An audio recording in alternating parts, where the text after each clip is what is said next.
talk for like 2-3 minutes. I'll just say hi, everyone. Welcome to Milos's One Shot, and we're very happy to have you. Sorry for the delay. Completely outside of our power. His power went out, so unfortunately that caused a bit of a stir. But we're almost there, and we're about to get started with some truly crazy things. Um, We'll see. Maybe I we could hope. introduce our characters really quickly here. Um, Um, if you sure. don't have a We moment can. in the one We shot can. that you want I to do was that. going to have a moment immediately, but that's also there, so we can Yeah, just do it immediately if you guys want. cool. Uh, Kira, Chansey, either of you want to go first? Because I'm the loud one. I'll So I'll go with my, edgy rogue Kirora, Key for short. The reborn Phantom Rogue. Lots of edge. okay. Um, what Okay. does she look like? Uh, Very pale skin, eyes that are whited over, death. Black hair that's kind of short and curly with a shock of white towards the middle. Cool. Might have been an elfish in the past life. It's hard to tell. She has pointy ears. Okay. I also have pointy ears. Um, What about you, Kira? Who is your character? Okay, mine is called Eli Edarin. He's a tiefling, good old draconic ancestry. Yeah. Um, red skin, tail that ends in like a fork, and brownish clothes, with all sorts of things in his pockets because I like characters that has lots of pockets. Um, what else can I say? Long black hair, not very tamed, and horns that curl away from his face. Yeah. okay. So Leorin is a hobgoblin, and he has got the prerequisite features, so the yellow eyes and the pointy ears and the very, especially his nose is very goblinoid-esque, which makes it hard for him to hide what he is, but from his bearing you probably get the impression he doesn't want to hide it in the first place. He is quite tall, probably around 6 feet or 6'1", and very muscular. He's a fighter and carries with him always um, a flail and a maul. So he's got two very heavy weapons on him, as well as a shield, and just generally when he's out on the mission, he's in plate armor. But yeah, his face, despite the sort of savage look, those who talk to him do find that he's quite approachable. He's one of those people that seem scary at first, and then you end up talking to them for 20 minutes in a bar, and it's completely, good company, has a good sense of humor, and just kind of goes about his business. Okay. Very good. Very good. And I believe that we can start in a moment because Ooh la la. I believe, done. Just a second. Also, I just realized this is the first time I'm not playing a spellcaster in 3 years of playing one shots and I was wondering in what the rune keep. Yeah, because what subclass You went always with. played a spellcaster? I've played Bard 90% of the time, Alright. and then once I played a wizard, and I think that's it.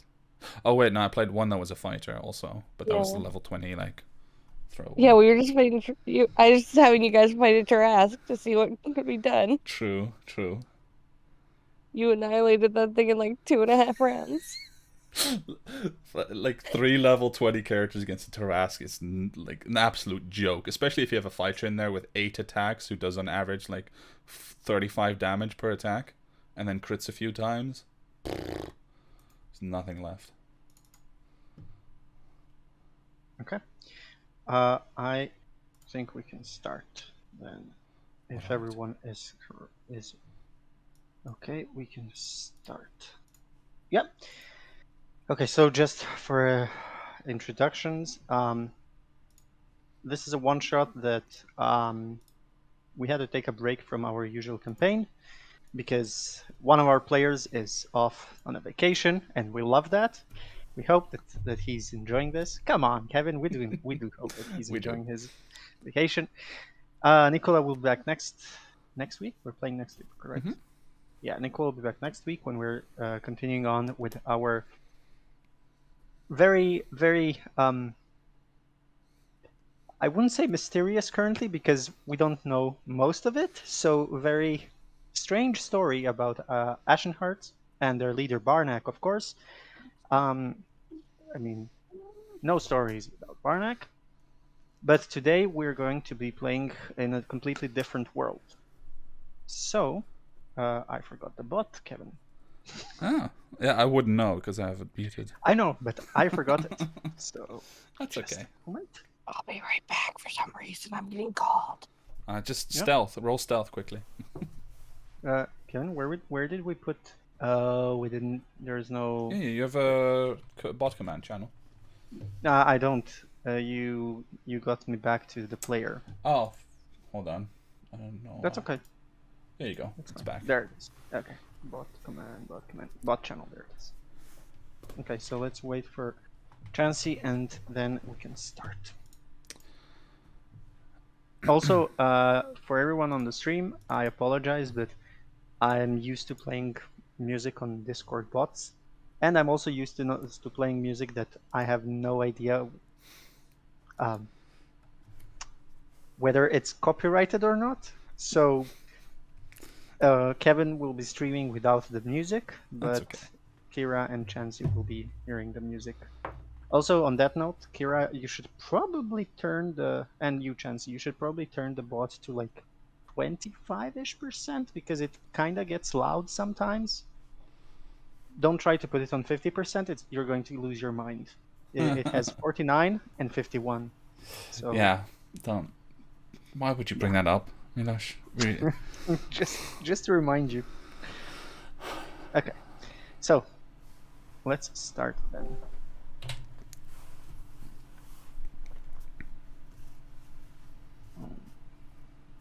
I don't hear the bot. I do now.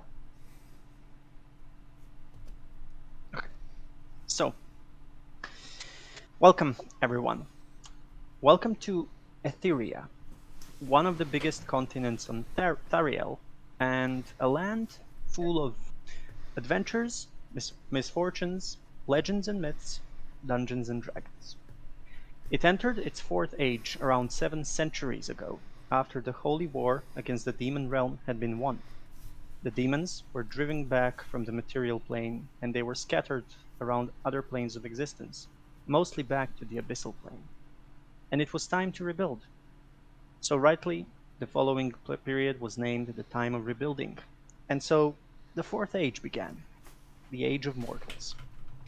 Now, a time of peace has settled over Etheria during these past centuries, and people have become accustomed to this easy and calm way of life. Today, 3 separate dominions divide the lands, along with the free cities that adorn the lands in between. The 3 dominions are the Baharut Imperium of very strong-willed men, the lands of Enalia, where magically versatile elves live, and the kingdom of Drunk. It is a kingdom where 2 kings rule, and not a single one, and tough-skinned dwarves are the masters of this land. The free cities and free city-states, while under no one's rule, are usually heavily influenced by the dominion closest to them.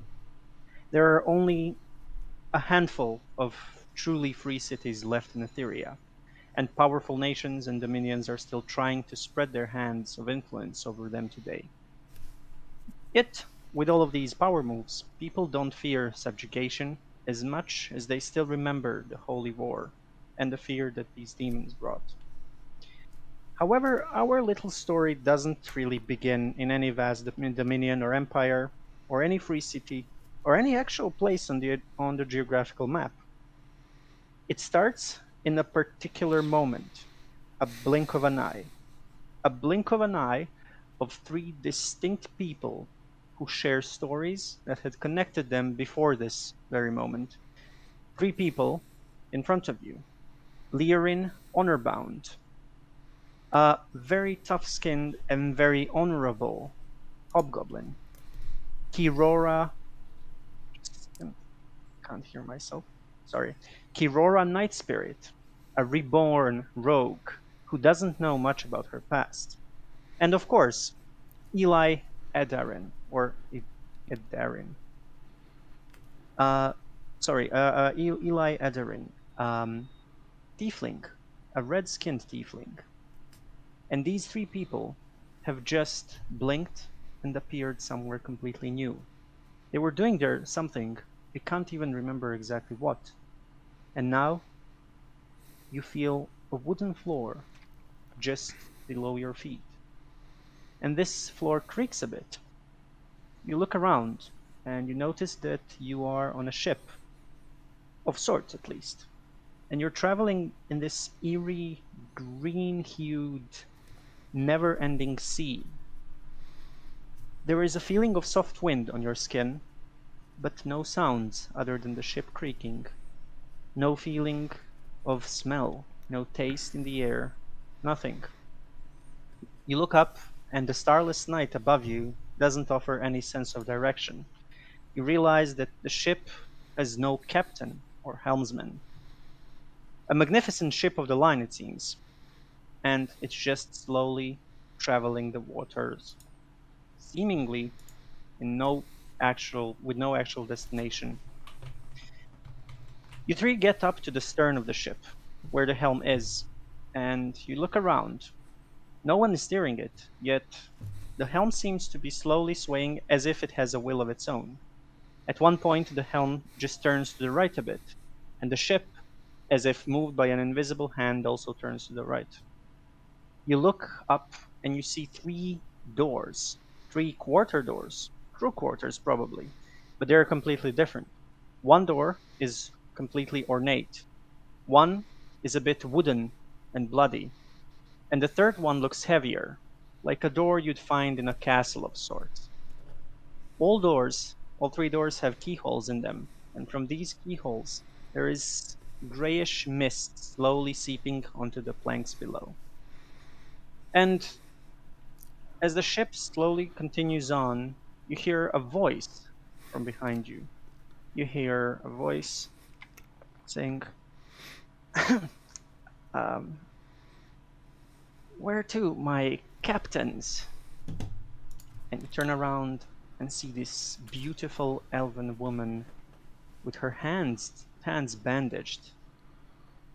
And these bandages are draping down into the planks below. You don't see how, but they seem to be a bit ghostly or ghastly. And they're just going through the woods somewhere down below. The elven woman, though, has a serene look on her face. And she smiles while she's looking at you. Okay.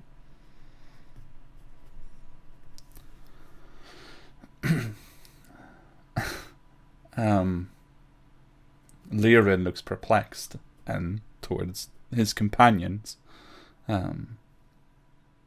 He's probably not the one to speak first, I think, in this situation. Key, Please. is this your doing? I say, sorry.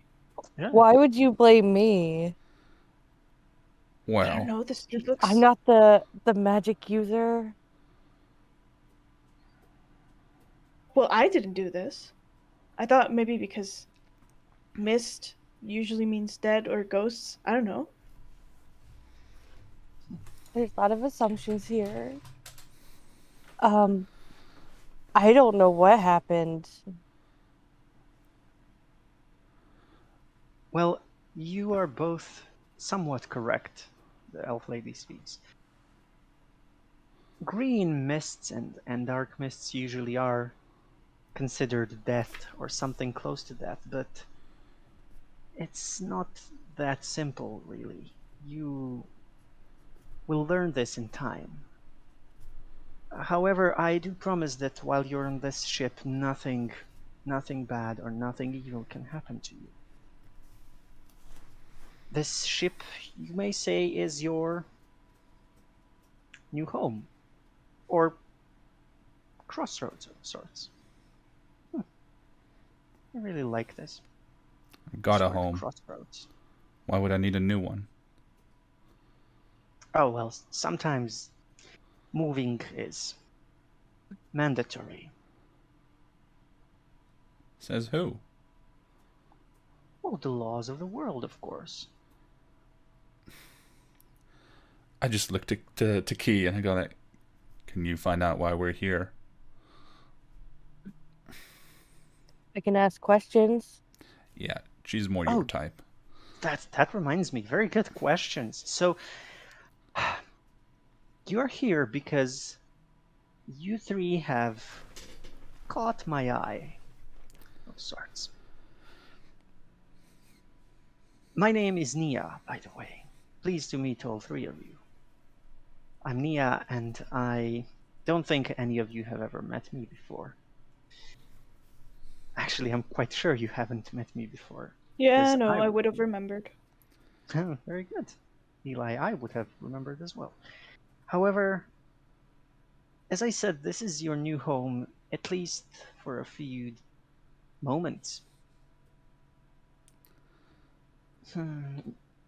How should I put this? Do you remember what you were doing before this?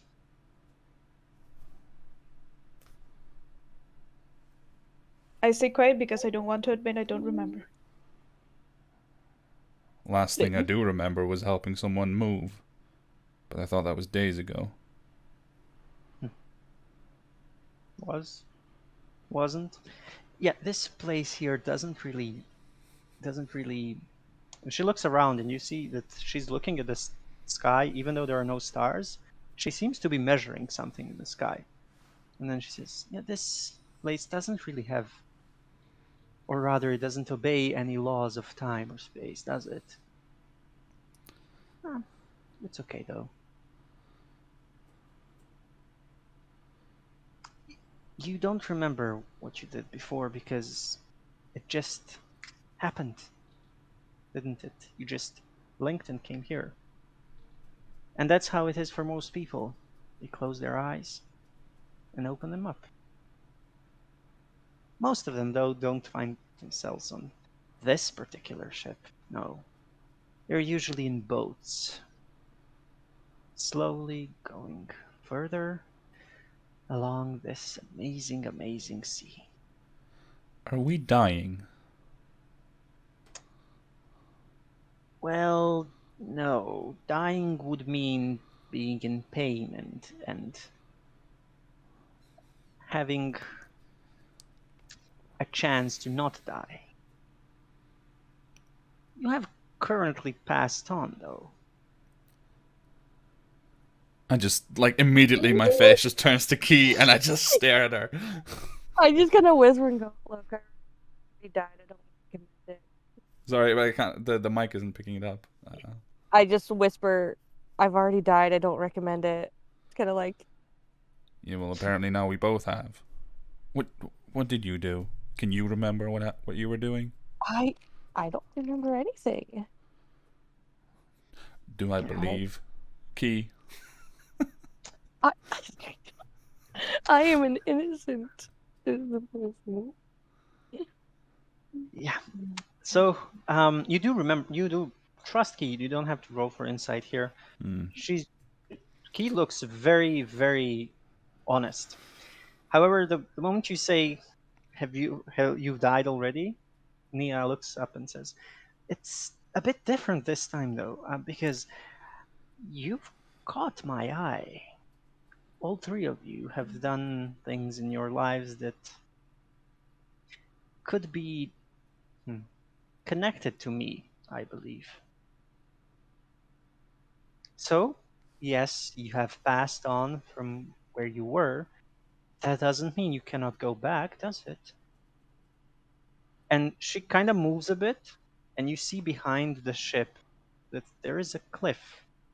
The ship is leaving the cliff slowly, very slowly, but there is a cliff, and there seems to be a singular door on the cliff. Like, just a singular door. Nothing else. The door doesn't lead anywhere. There's no house behind it. There's just a singular wooden door. At this point, Leorin is scratching his head. Is there any religious text or anything that might speak of this that I could You know? can give me a religion check.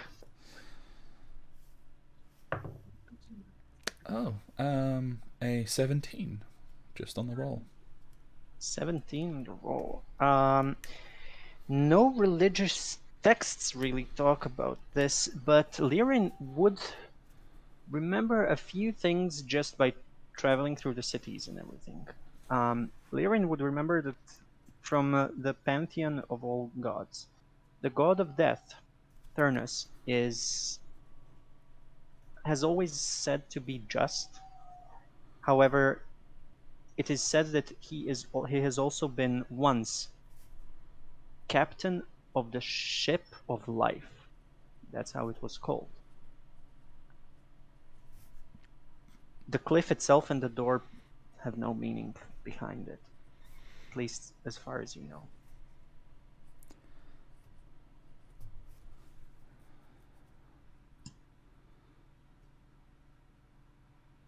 Leorin just looks extremely confused, and probably turns to, what was it, Eli?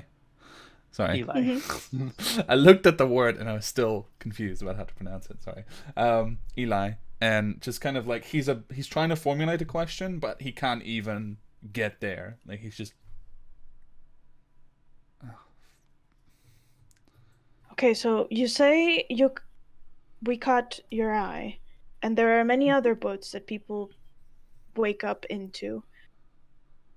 Yeah. Why us here?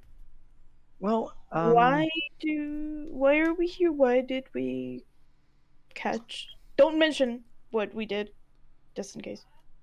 But Well, I cannot really tell you what you did before. I wasn't really paying attention, and I don't really mind that part.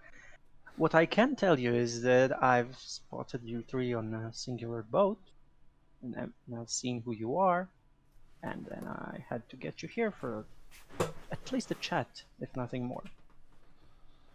And you're very right to be confused. It's not often that I get the chance to speak with someone like this, but as I said, this ship is actually a crossroads. People who get to this ship have a choice, a chance to not move with the ship when it reaches its destination. Okay, I choose to go back. Okay? Very good. Would you like to know how to get back? Yes, I'm not done yet. Okay. Very good. There what are three do rules. we need to? Oh, Kira, Oh, you're right. I We're think losing you're you a in. little. Yeah. more Let me technical see. difficulties because they always come in pairs. Hi, I think you're back. Yeah, you're back here. We didn't hear you because technical difficulties. Oh no, did I freeze? Yeah, for a moment. I just asked, what do we need to do? Well, there are three main rules on this ship. One is that, as I said, you are the captains. You can take the helm, and you can do whatever you want. However, the three doors in front of you are something you might want to go through, really, before you choose what you want to do, because some of you carry more than they really want to, don't you?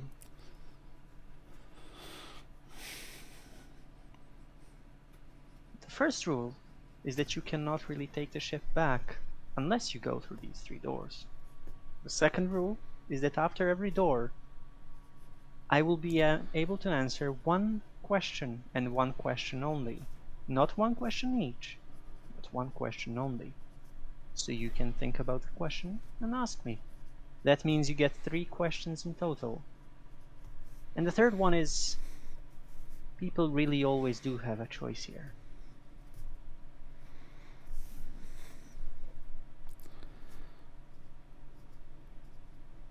What else should I tell you? I should tell you that if you see the mist there coming from those 3 keyholes, it will soon build up on the ship, and the ship might also sink, so I wouldn't recommend that.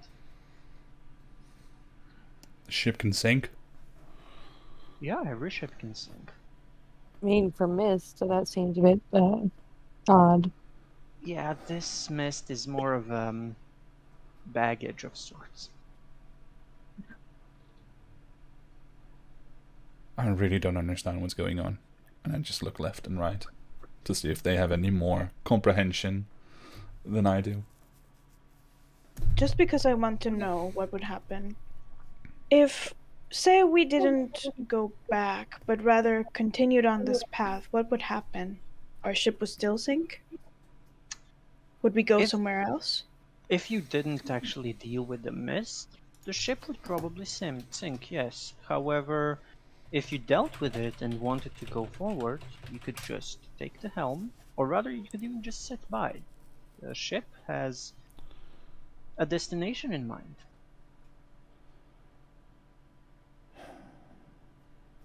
You could What also sort take the of helm. destination? Well, beyond. If you go with the ship, you go beyond.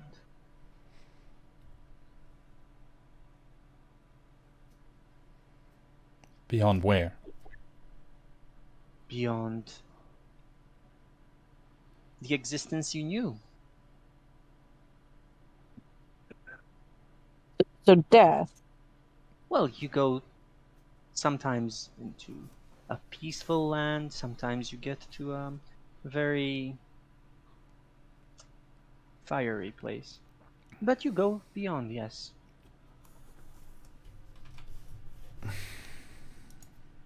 Okay.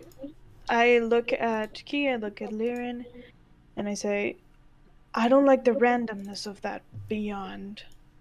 Neither do So, I. There's also a third doors? choice if you want. People have used the third choice as well, and she just points like to the side, and you see there's a plank, like a normal plank. She says, "You could also jump ship."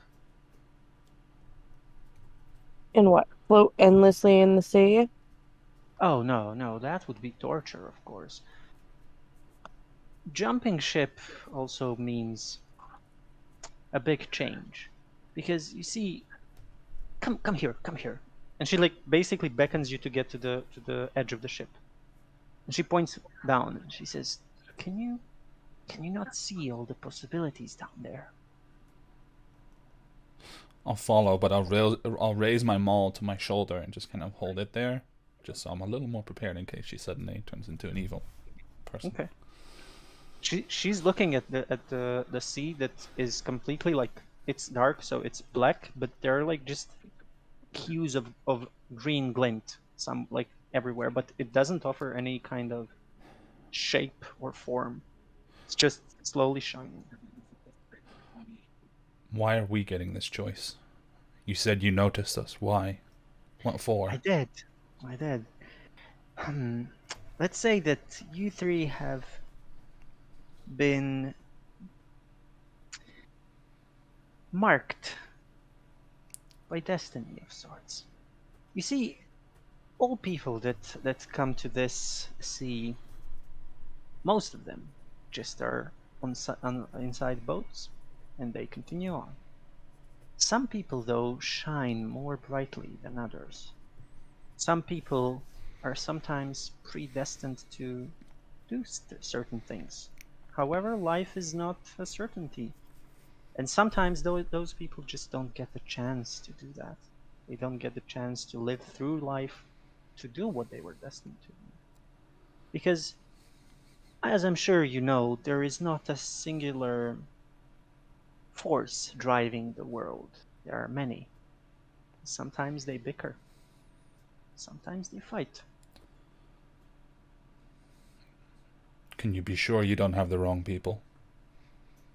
Oh yeah, very much so.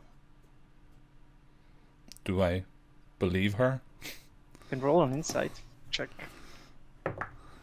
A 15. 15. She doesn't seem to be lying at all to you. She seems very genuine in her reply that she has correct people. However, I could offer you at least one small proof to cement your well, doubts. You, all three of you, have unfinished business, don't you? And as I see, there are also 3 doors. You might be able to finish your business inside. You might not. Hey, who knows?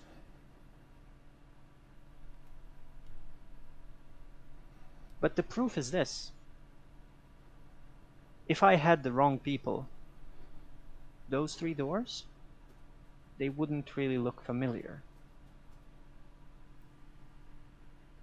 And as you look at the doors, the first door, the ornate one, looks familiar to Lirin. It looks like a wooden bolted door, or rather part of a bigger door. A door to a warehouse of sorts.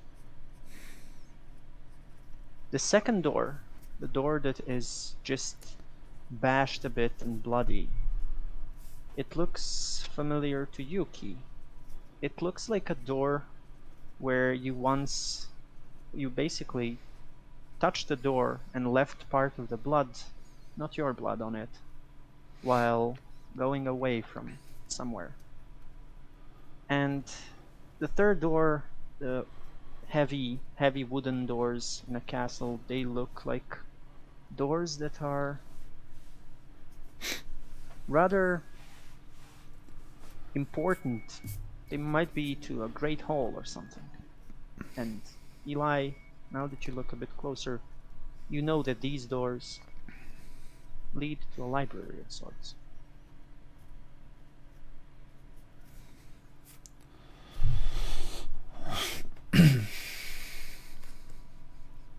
I'll just stare at the door for a moment, look back to the lady, glance left and right at the other 2, and then I'll walk to door 3, the one that is furthest away from the one I recognize.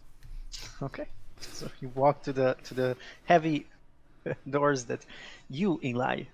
Yeah. And I'll just stand beside it and look back at them, eyebrows slightly raised, like, well, shall we get on with this? Yeah. By now we can't say no. I don't think You we could ever always- could. Well, I you want can to just know what's. sit here. Go beyond. Nah. I want to know what's gonna happen. Okay. I'll And be I go- here. I'll be here waiting. And as I said, after each door, you get one question. I will explain some other things probably, but that's on you to discover. And she just plops down, like there's a small chair. She plops down and starts like braiding her hair or something. It's like very a casual thing. Looks like a very casual thing. Out of habit, I want to check the door for traps. You can check the door for traps, no problem. Give me give me an investigation check. As Key approaches, I just ask her, is this your door? No, I don't recognize this door. Is it yours? No. I'll just like side eye Eli. Yeah, like we stand and then both of us just look back to Eli. Yes, it's mine. It's from. Milos, real quick, what do you call it? Academy, university, Yeah, academy. library, Yeah, academy. you can say Okay, academy. Yeah. it's from my academy. Of course, you'd have the most boring door. It's not Key- boring. No traps. Okay. I'll kind of like pull back and Eli, this is your door. Do you want to go in first?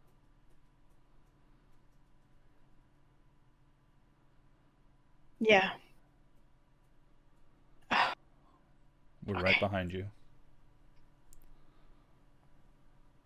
Okay. And yeah, I open. Okay. Okay. So, just open the door then. Here it is. So, Eli, as you open the door, the familiar scent of books hits your nostrils, but inside it's complete darkness. You don't see anything. And as you step inside, you feel a sudden pull, like you were actually pulled a bit further inside.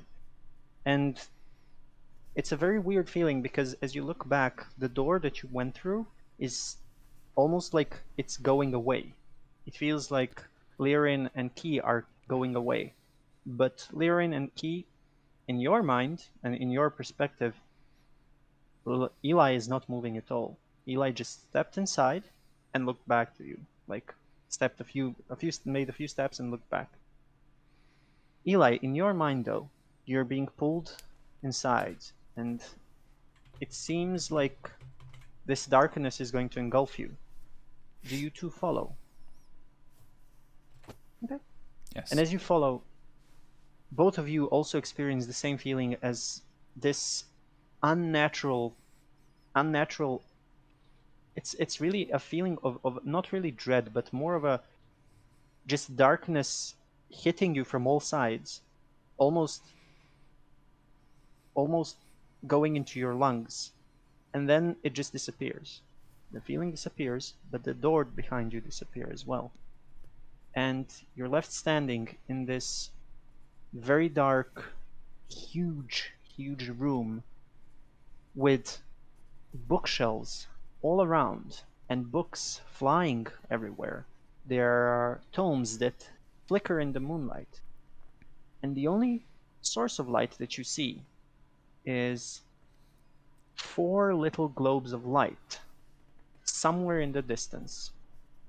You see a hooded figure sitting at a table, reading something, and then they just motion something with their hand, and another book just flies back to them, and they start reading again, or rather, at least looking at the books.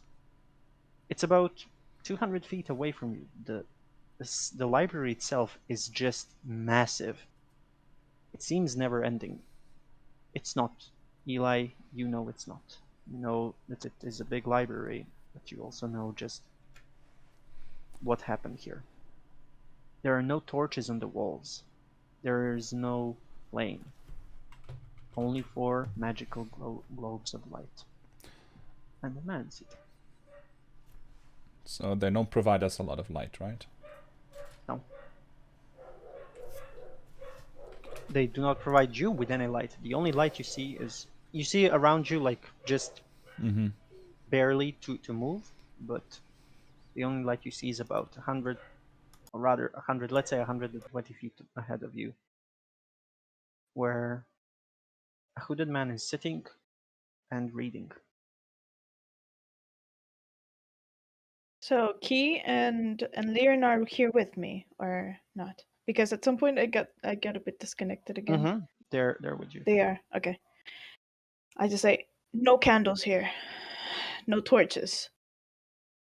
I don't want to go through that again. But I'll do this because I can do it now. And I'll cast dancing lights and try to like have them around us. Okay, so 4 globes of light again appear now next to you as well. Which color? Reddish. Reddish orange. 4. Yeah, reddish orange globes of light appears. And they're all around you.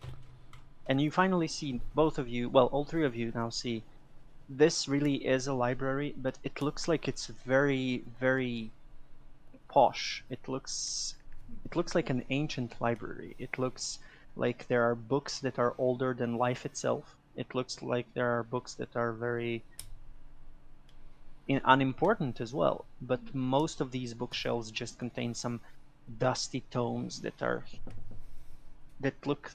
have some markings in different languages, all sorts of languages. Some of them you recognize, some of them you have no idea what they say. But the moment those four globes of light appear, the man that was hooded, well, that is still hooded, sighs and just says, "Just leave me here."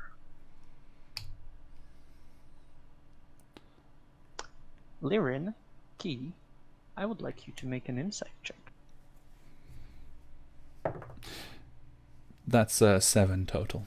Also, I'm strapping on my shield and just getting my flail ready, because I do not trust this at all. Key, I will whisper something to you. Ooh, I love whispers. In the meantime, I'll just look and kind of quietly, but not really, as subtlety is not my strong suit, ask Eli, is that a friend of yours?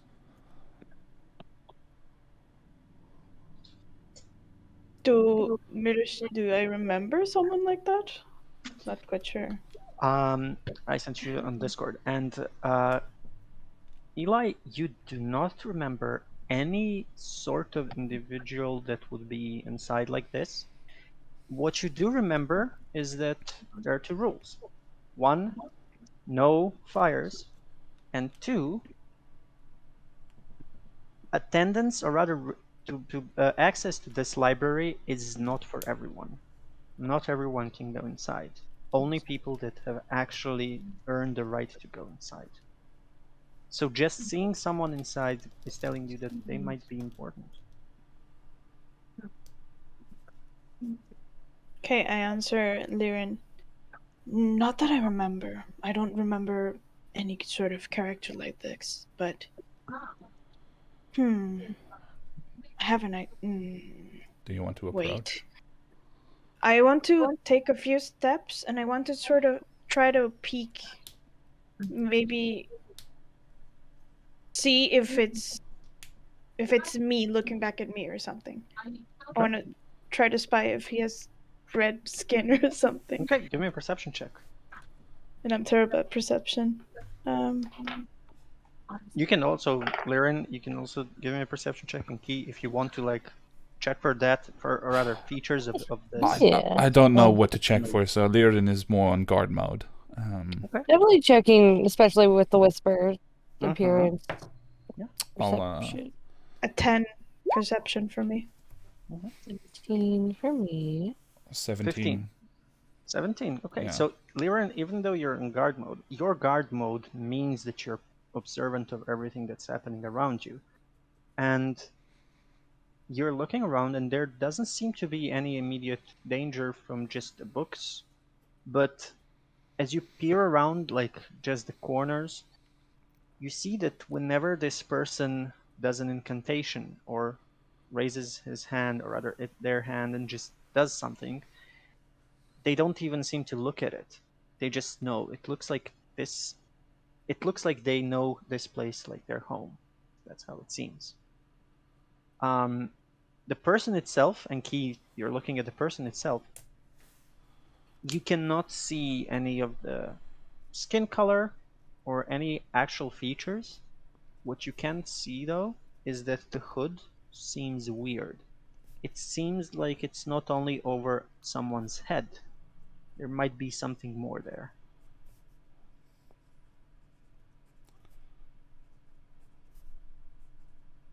I said leave me be.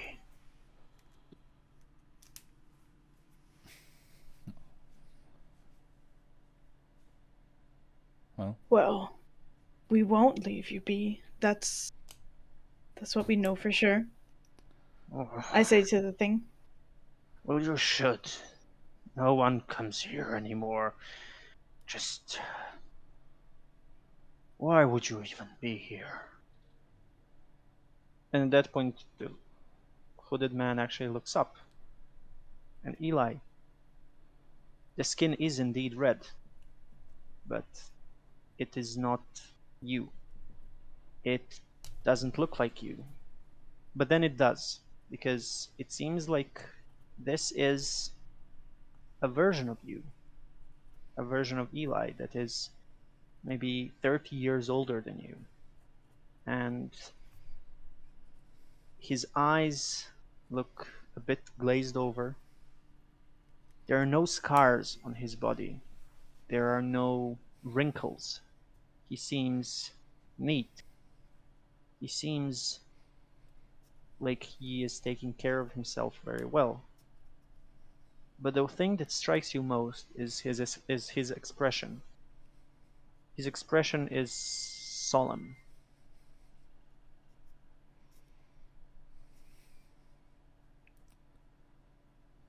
Who are you? I was about to ask that to you. I'm Eli. Who are you? No, we are not. You. I am Eli. I am the master of the library, of course. The god-forsaken library that no one visits anymore. Why does no one visit anymore? What happened? Because people don't like knowledge anymore, it seems. I don't know. Because people don't like me as the master of the library. There are How did you rules. become master of the library, Eli? Well, you three are the first people I've seen in about 7 months, so you can sit here if you want. I don't mind. And like you see, instead of like using his hands, this Eli just there's a very small flick of his wrist, and all of the books just neatly immediately just part, and there's room for people to sit. Sit down. Don't stand there. You can sit down.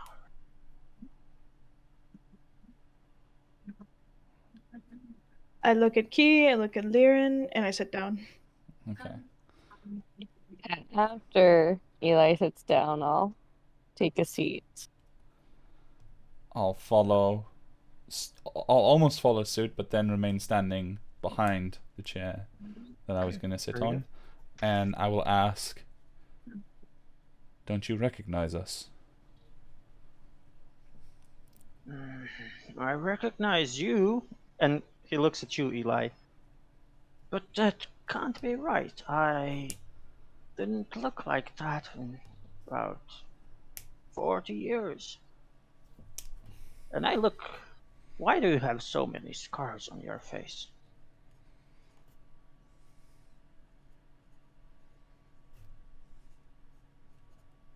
Don't you remember Liren? Or Key?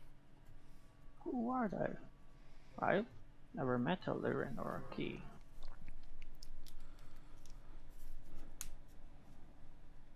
Okay, I think I'll have to ask. Did you ever get expelled from the academy? Expelled? Why would I get expelled? What? If you're younger version of me, why would you even think of that atrocity? Why would you get Well, expelled? it's not like I wanted it. It's not like I did it on purpose. Did what on purpose?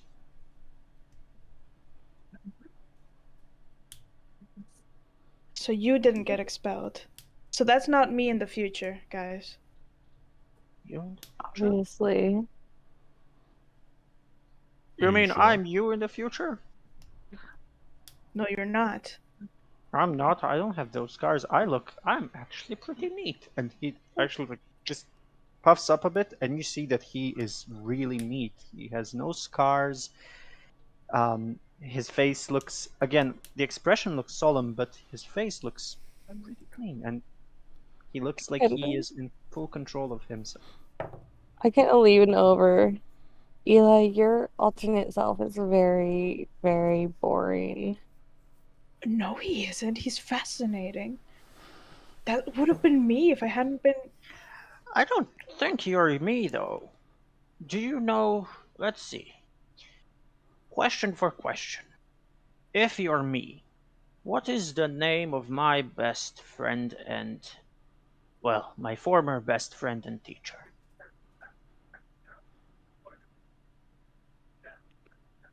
Professor Hassan Basara, at least in Hmm, my reality.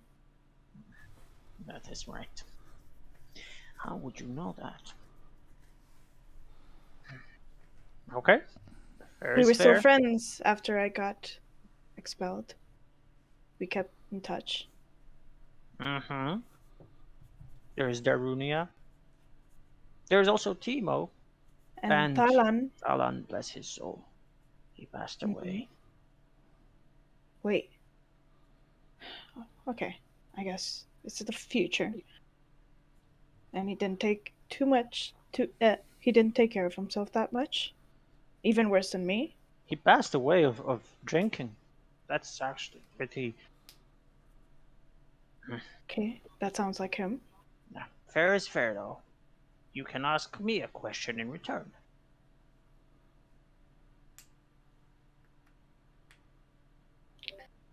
You three can Did also ask me questions as well, or rather, you two. I Did don't you ever mind. sneak around at night to read after you were supposed to be sleeping in the Yes, dorm?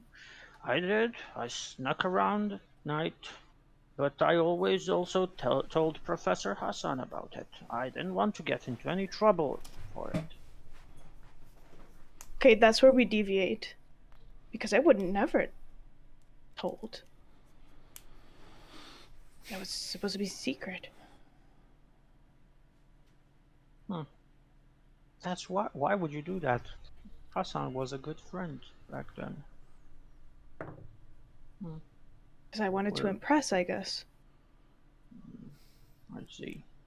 So you're not me from my past, so I'm not going crazy. Thought I was going crazy for a moment. I don't get a lot of visitors here. And what about you two? Who might you be? I've never seen you in my life. We're I mean, his friends. We work together. Work? What kind of work do you do? I just look down at my plate armor and the flail still in my hand and the And shield. he now looks at your plate armor and flail, and he's like, "Oh no, are you killers, We assassins?" no. We protect people. Mm. Oh, We help people when we can. that's pretty good, I guess. Yes, it's very good. But you're not masters of a library. He arrogantly exclaims it, like turning around, showing that this dusty old library is his. You look pretty miserable being the master of a library. You just sit here all day, every day. I don't only sit, I also stand and sleep. But I don't leave my library because someone will destroy it if I do, probably. Who? People, everyone. No, people don't follow rules. Do you know what it means to not follow rules? Rules are there Yeah. for a reason. Mm-hmm. I agree. There's Does there are only two rules in the library. Never bring a flame and do not access it unless you can. And people would like to break those rules. Why? Do you know what how much knowledge is here in these halls?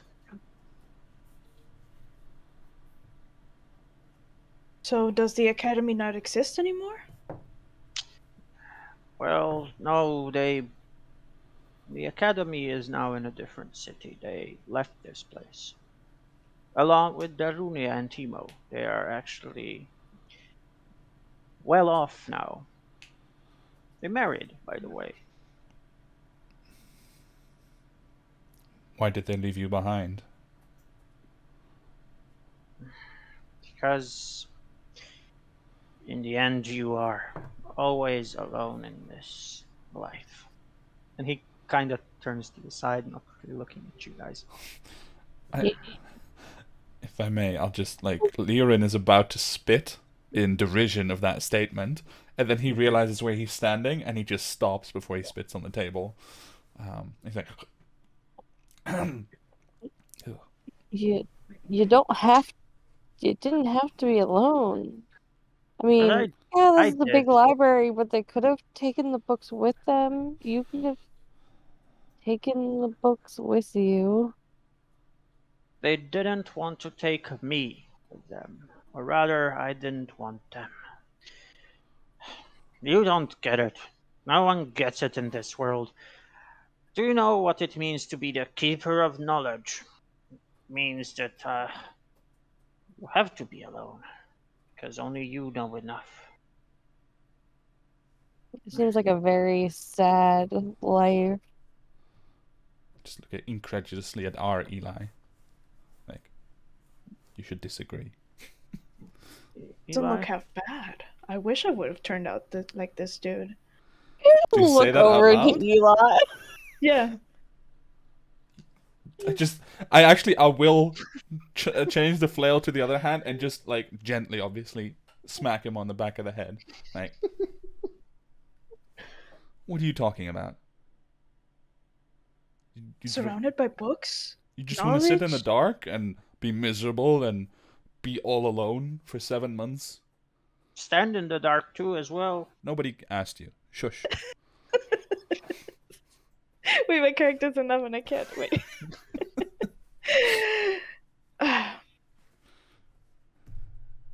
I mean, I wish I could have stayed longer.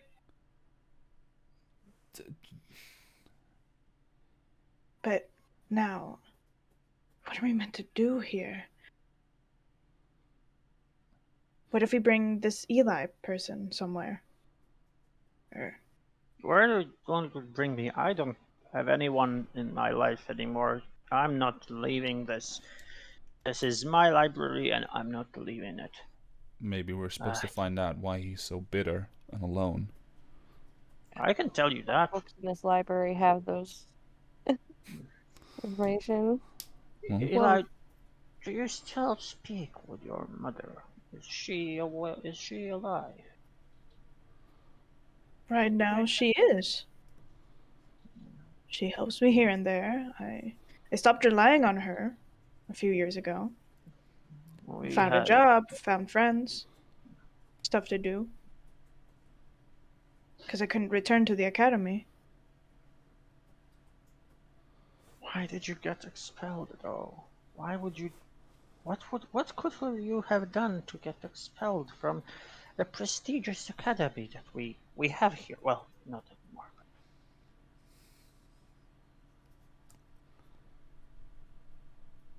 It's one of my biggest regrets, I guess. If I could turn back in time and change things, I would. That's why I love this dude, guys. I would have loved to become this. Not that I don't enjoy the missions that we do, but But this? What did you do that... I couldn't yet master these lights, and I point towards the floor. Mhm. And I couldn't stop reading. And it was the first time, I guess, I was under the influence. I wasn't yet used to it. I'm used to it now, but it made sense at the time. How could I not want to read?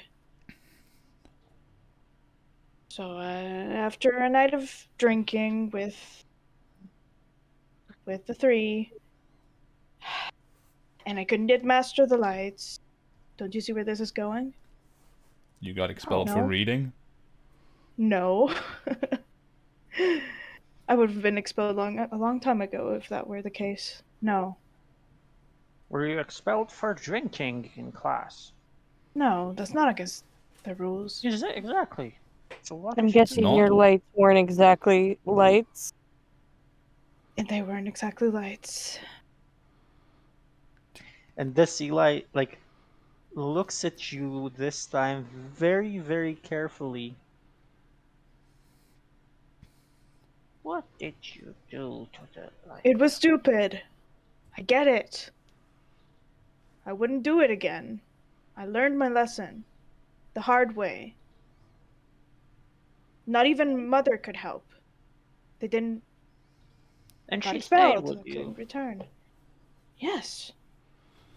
Because she accepted me ever since, even though we look like this. I carried an open flame. Wait, Brought in a candle. that big fire a few years ago, was that you? Not intentionally. You burned down the It was not library. intentional. You burnt down the whole library, didn't you? I wasn't at my wits. It was their fault. It wasn't mine. So did they at least incarcerate you for that? Did you get beheaded? You didn't get beheaded, I see. Oh, Alright, calm if down. I were the... It's just some books. No, they're not just The some moment you say it's just some books, his face, even though it's red, turns just redder. It's like, some books. It's a lot of books. But it's nothing to get killed over. takes one book from the side and like caresses it. Didn't mean it. He didn't mean it. You. This is arcane knowledge of old. This is everything. Everything and everyone is here. Don't you agree? They all left. Everyone else left.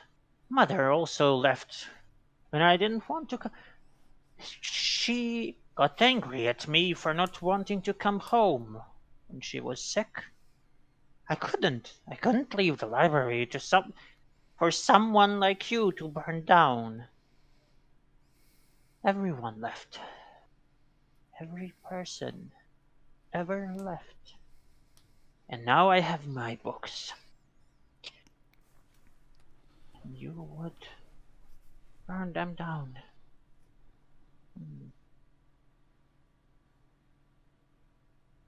I didn't do it on purpose. You more than anyone would understand why I would want to be here at all times. And I didn't think it mattered at the time. Open It's flame. light at the end of the day. It's a different sort. Open And- flame into the library. And rules are meant to be broken. Right? Rules are never meant to be broken. The real Eli would know that. Rules are there to help everyone learn and grow as individuals. There's no rules when it comes to learning. No limits to experimentation. Hmm. So,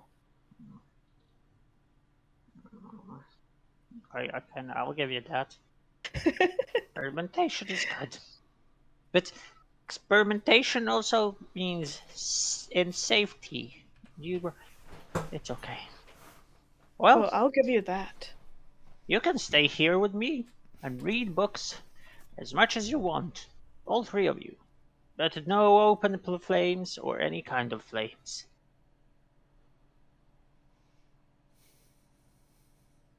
And look at Eli. Is that what you want?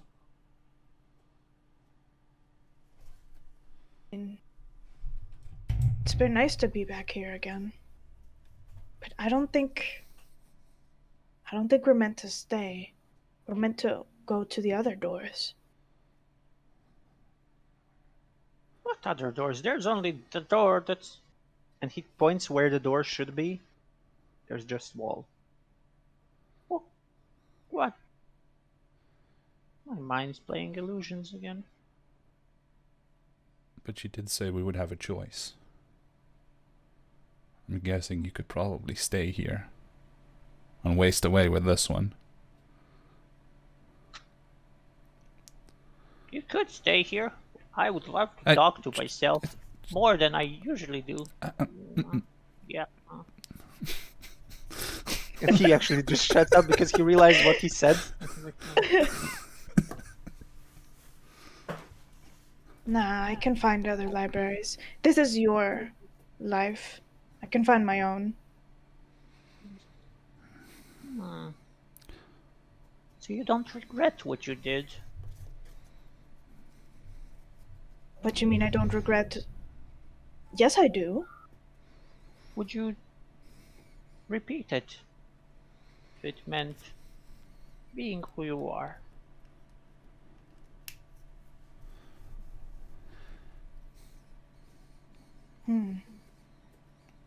Well, that's a question for another day, probably. It's almost... He looks like around. There's no clock in here, but he looks at one point exactly. Like it seems like he's looking there. However, what are your passive insights? Passive insight.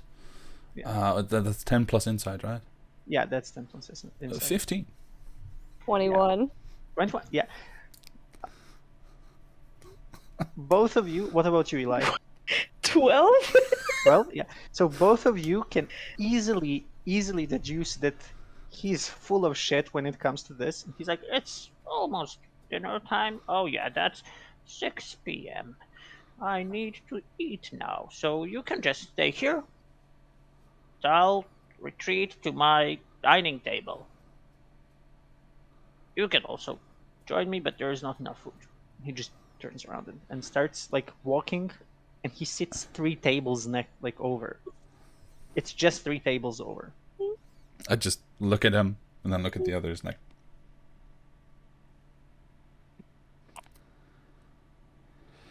How can you say he's boring? I almost fell asleep 3 times in that conversation. He's lonely, Ian. That's okay though. But even if you wish you hadn't done that, look at this life. I mean, there have to have been other things that went wrong. And I'm talking loudly, like for him to potentially hear as well. I'm not holding back. He's kind of humming something. You hear, Preparing dinner. Not lonely ever, me.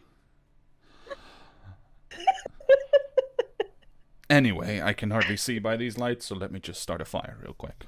And I'll see if he responds to that. the moment you say start a fire, he turns around and says, No, never open flame.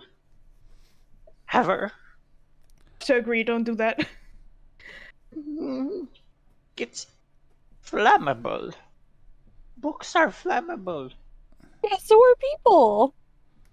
Yeah, but and he does a very But weird books. motion of, but books! He's like, see?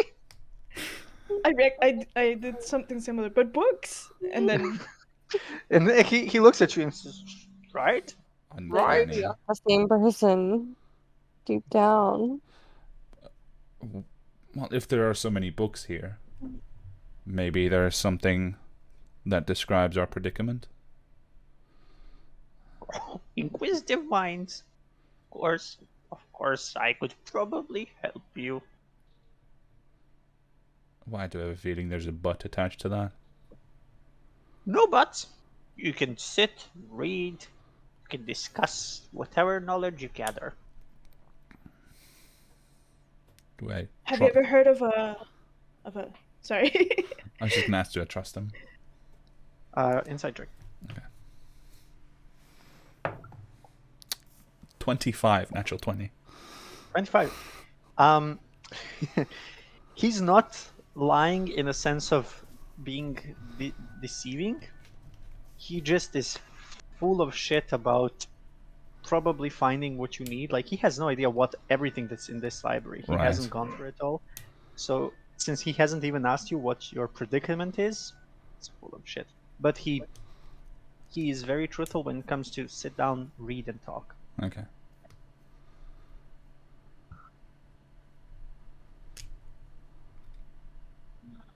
Have you ever heard of a boat with green mist? Well, what's green? People passing. Green mist, people passing. I don't think I've heard of a boat with green mist and people passing on it, no. Do you have any books on what it's like to die? I do. I have one book on how it's like to die, but it's... Well, let me show you. And he again just swishes his hand, and a book flies from one of the bookshelves and goes into his hand. And the book is brownish. He holds it still and says, "Well, This will probably tell you how it is to die, but it might be something you don't want to know." I'll just stare at him for a good 5 seconds before I grab the book from his hands. he tries to hold your stare, but your stare is pretty intimidating. So he's like, I as you look at the flip book through- and then hand it over to Eli. "Oh, okay." Okay, I open and peruse through a bit. As you Skim. flip through the pages, the book is about death. It is about how it is to die, and it is basically anthology of stories of people that have died and came back. You're just quickly going through the pages in a few minutes, and just some of the words that you're spotting seem to be very, very very different than what you would experience, what you experienced and what you would say, because most people say that death begins with a never-ending agony, and then some of those people say that. Then you also find a story that says death is like let me just read it out loud. Death is like a proper feast. You eat and eat and eat, but you're never full. And you now realize that whoever wrote this book was probably going around asking people, "Hey, have you died and what was your experience with it?" and just wrote everything that people said. Some of these stories might be correct, some of them are not. And a single story kind of stands out, though, that says that when they died and before they came back, this person had a choice. And this word sticks out to you immediately, that someone had a choice. The story is very short. It's 2 paragraphs only. And it speaks about having a choice to change who you were, to die, or to go back to, well, to go back to who you actually had been before.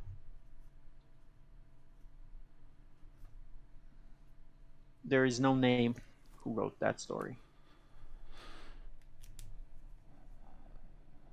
Okay, I relayed this thing that stood out. Do you think to get out of here we need to make a... Well, I need to make a choice? Like, say it out loud? Just kind of stare at Eli and then look towards Key, because I'm thinking she probably has better answers than I do. You have to make a choice, but I don't know what that choice is. I'll take the book and start skimming it as well, trying to understand it. But Yeah, you basically read the same things. The one thing that actually stands out to you as well is that someone wrote that there were experiments done on dead people, and they were trying to bring them back. But it's more of a personal thing that you read that just stands out. Nothing too important there, not too much information.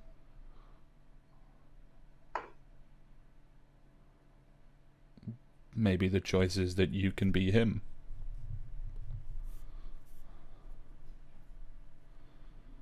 Now, the question that old Eli said before is coming back. Do I regret it? Yes, but would I want to change it? I don't think I would. I like my present. I made it work. And I'm enjoying what I'm doing.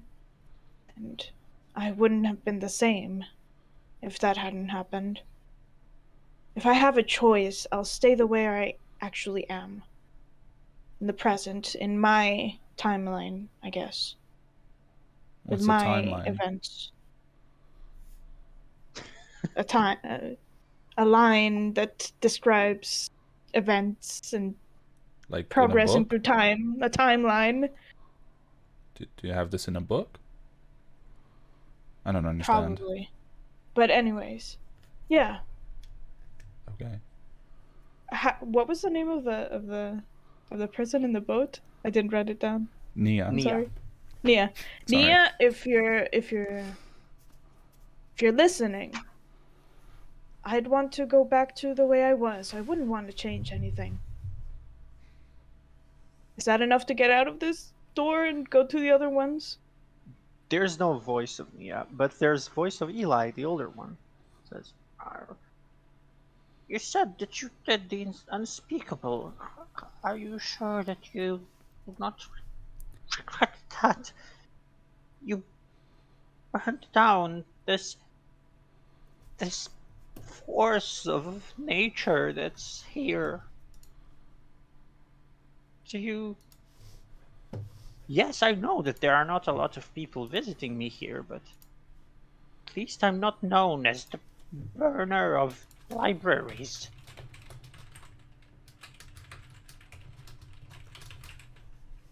Well, not that many people know of that incident. They know of the incident, but they don't connect it to me. Because I've kept it just within a small group of people. So, and yeah, no. It shaped who I am now. And as much as I like this future, it's yours, not mine. I'll do what you want. As a librarian is free to do what he wants.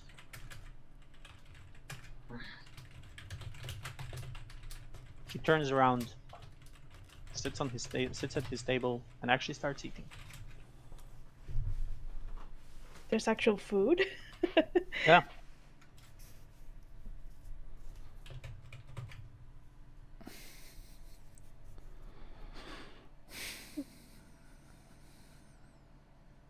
Can I look around, see if there's a door popping up Yeah. after There what he is said? no door. Maybe you have to kill him.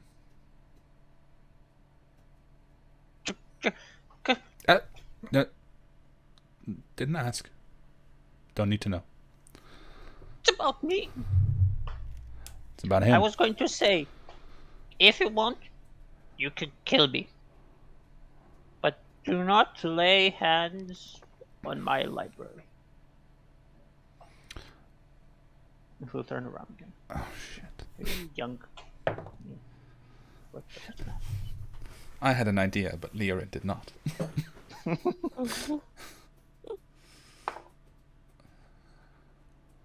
But the library would be left unguarded. I'm not sure if I like that idea. I don't think killing is ever the right choice here.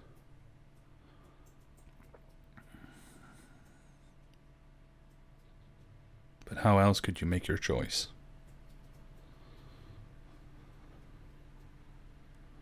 Well, perhaps there can't be two. I'm not sure. Would you do the honors if we were to conclude this? Oh, Sorry, dear, you what just- am I saying? You just asked him to kill if he would kill himself. What am I saying? Ah. Oh, that's hilarious. Would you do the honors? Could you just jump off a cliff, please? No, no cliffs here. And he turns to you, Eli, and says, Are you really sure about your life and that you enjoy it? More than what you see here, more than all of this knowledge. I would have liked more time. Well, sometimes time doesn't work for us. At the at the academy. I See? mean, it was too soon. I did stupid things because I was too young. Well, you can stay, have as much time as you want. But if you really enjoy that life that you have, I guess you'll have to take it. You'll have to do what defines you. I hate. I hate you, young Eli. I hate you not for the fact that you burned down my library. Well, for that as well, I hate you. But I hate you for the fact that people stood with you. Why did Mother stand by your side? How come Tebow and others didn't leave? Why were you? Ugh, I don't care. Do what you want. This is your story anyway. I don't care. As much as I'd love more time at the library, stuck with someone that doesn't particularly like me, not because I don't think you hate me, hate me. We could become friends if I were to stay. But this is not the library I know, this is not the academy I know. And it wasn't just the library, it was the academy as well. The people, the halls, the classes. Nah. I want to be in a place where the academy still is around. Albeit in a different place. Well, yes, here it exists. What am I saying? That you In this saying? place. But no, I wouldn't want to say in just one place. My mind couldn't take it. As much as I love books. And the idea of becoming the guardian of this place. No, I'll stick with my present self. Unless the correct answer is staying? Not sure. I'm starting to have Lirin has been digging through his pack, and he will produce the tinderbox that he carries, and he just puts it quietly on the table in front of young Eli. old Eli looks at it and doesn't say anything. He's still What looking if- at you, Eli. what if I have to do the same things to get out of here? Oh. Yeah. It would make sense that you'd have to reaffirm your choices you've made. Right? If I'm choosing the same thing, I should do the same thing, maybe. And I start rummaging through my packs to see if I have something that I can light. I don't think I have a torch as candle. well. You have a Yeah. torch, a normal torch. Torch, not a candle. I mean, Yeah. you can also literally light any piece of paper on fire if you're burning down the library anyway. You're literally in a hall of Kindle. Of kindling. Nah. I won't grab a book. That's Mhm. Oh yeah.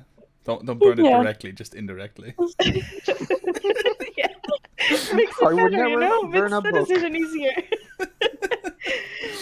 Okay, I'll take out a torch and quickly go through the motions. Look around, see if it changes anything. You produce flame on the torch? Yeah. Okay. So the moment you light the torch, it's as if time for a moment freezes.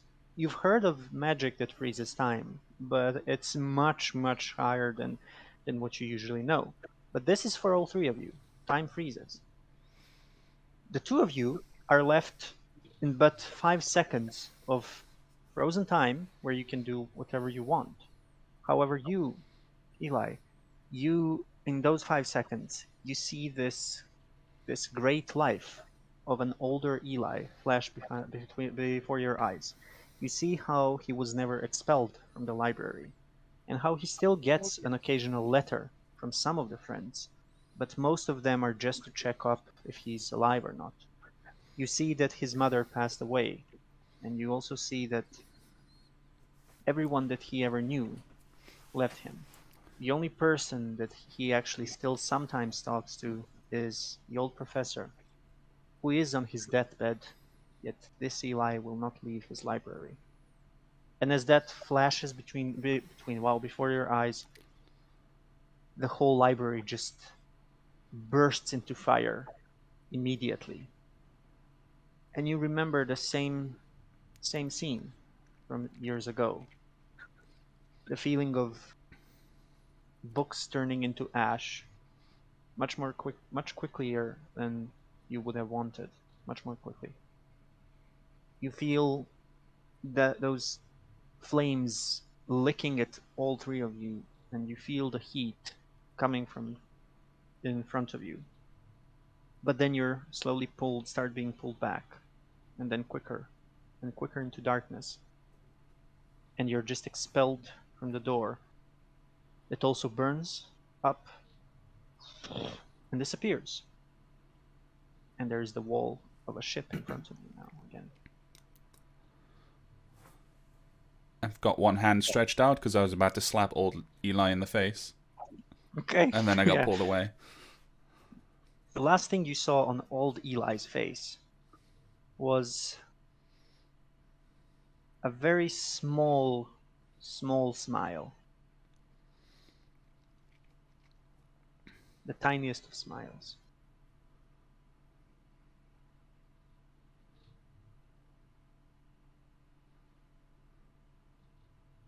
And we're back, right? Hello. I see you've finished one door. Look, there is no mist coming out of it. That was hard to go over again. Did you guys see that, or was it just me? See what? Mhm. I saw the library burn. Yeah. Now you know my regret. How embarrassing. I looked to Key for confirmation that it isn't like truly a horrible thing, because like Leona is not unsympathetic, just doesn't understand quite that attachment to Yeah. books. I just like put my hand on Eli's shoulder and like gently like go pat. I'll do the same from the other side. So, do you have any question? Well, do you have a question for me? Any of you? It can be anything, you know. You can ask me what I had for breakfast. I'll tell you that. Let's be careful. Yeah, let's not. No, I will not. I will not try to deceive you. You can tell me what the question is. You can talk between each other and ask each other questions. I will not try to deceive you here. So that is not my I- intent. I just like looked at Eli and stuff and kind of like, do you want to ask a question about what happened in the room? Should we see if we can save the question till we've experienced all the doors?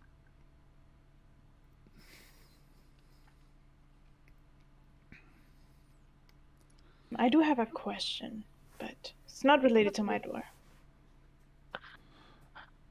My only As- question will be, what happens if we choose the other life? And how do we choose it?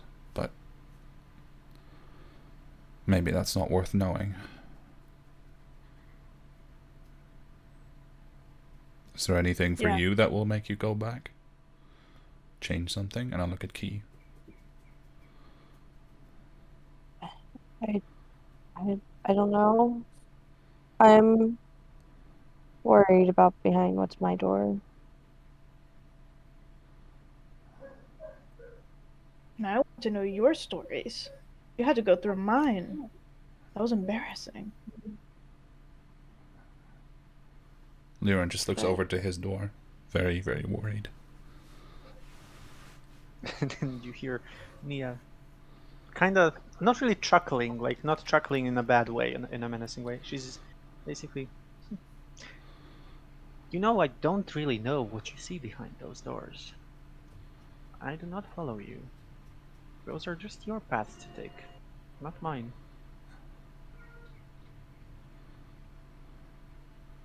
I only know what happens here on this deck, on this ship, not inside there.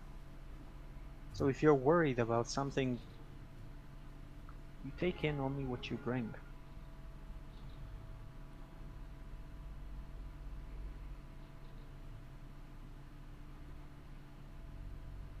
My question would be similar to yours,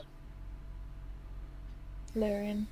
What was the name again? Yeah, Sorry. Lyrin, yeah. Lyrin. Lyrin. Okay. Yeah, my question would be the same. Similar. What would happen if we choose to stay or to queue? What are you thinking? Or should we wait? I don't know. Maybe we should know if we choose to stay. We still have 2 more to do. If there's a pertinent question inside of that, or we ask if there's a way to avoid the other doors and still go back right away.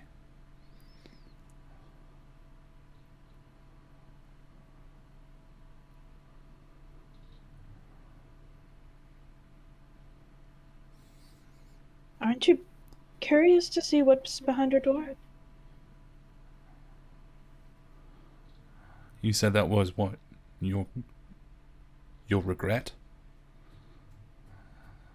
Then I know what's Well, behind that was mine. mine. Then I know what's behind mine. You did say it was a lot of baggage behind those doors. I don't even remember everything in my past. Who the hell knows what's behind my door? Could use one question now. We'll still have 2 more to go. Shall I ask for her to tell us a way to go back immediately without going through any more doors?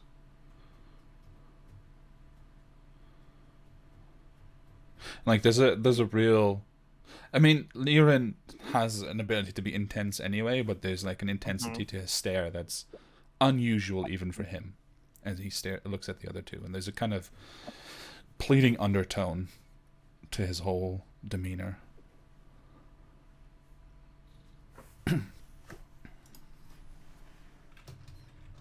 I'm okay with you using the question, but I think it's up to Eli to give that choice. We did go through his door first. I look to Eli. Yeah, I'm okay with you asking that. I went through mine already, as you said. If you don't want to go through yours, I understand.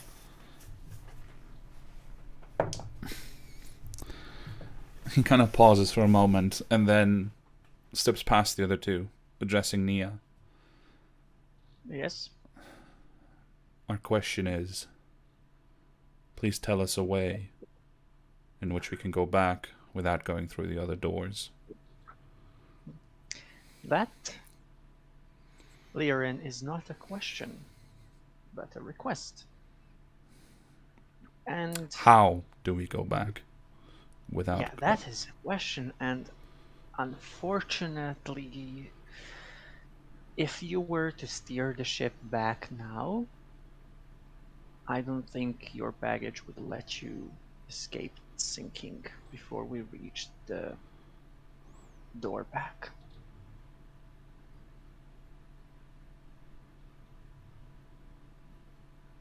I just glare at her. And I continue. Like, I wait. One of the others has to kind of make a move. Yeah, she sees that you're like glaring, and she stands up from her chair, says, I understand that whatever is behind that door is something that you probably would not want to see again. Or maybe it's something else. I don't really know. I haven't designed, what's inside. What I do know is that going just back is never free. And that, and she points to the 2 doors remaining, that's the price.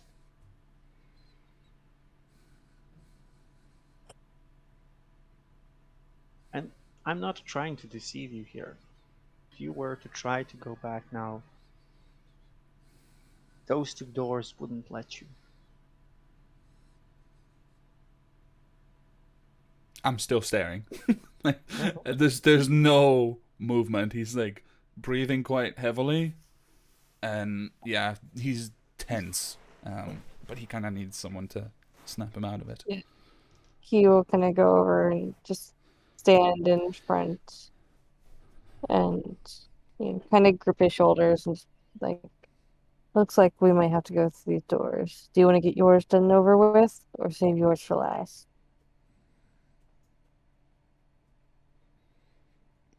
Last. Okay.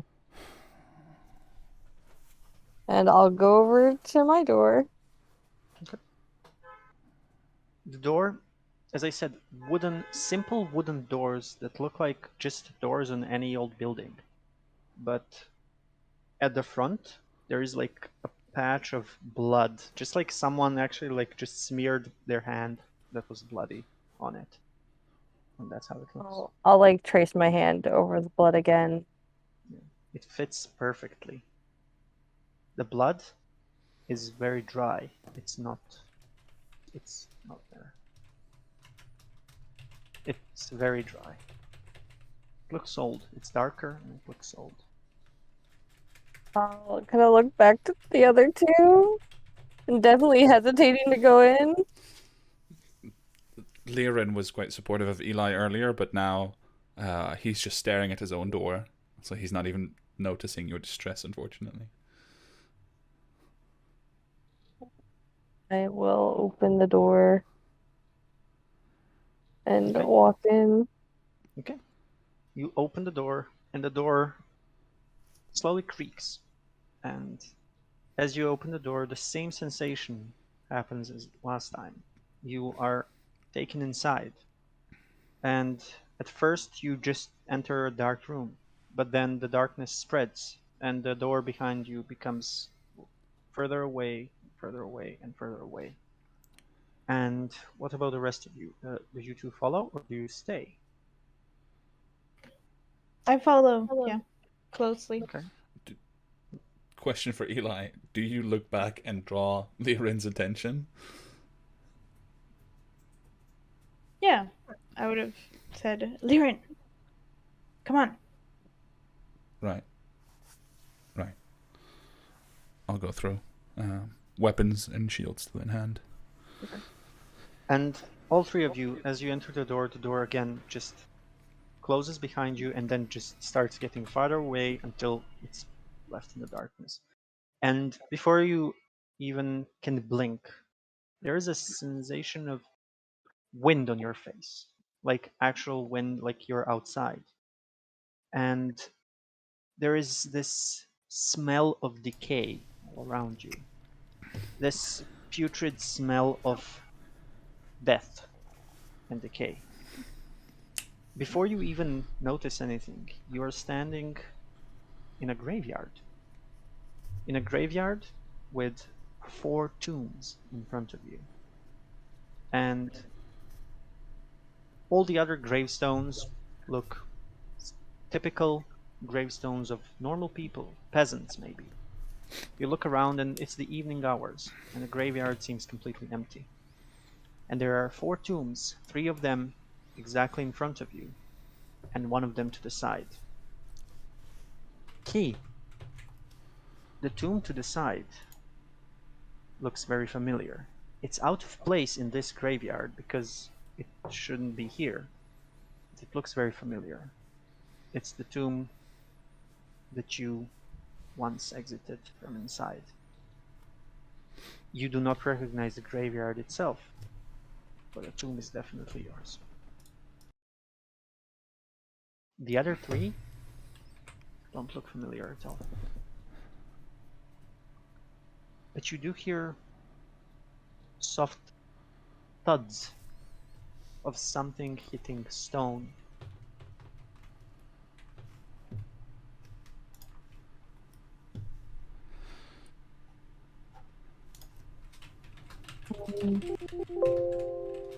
He's probably gonna like head towards the tomb she woke up in.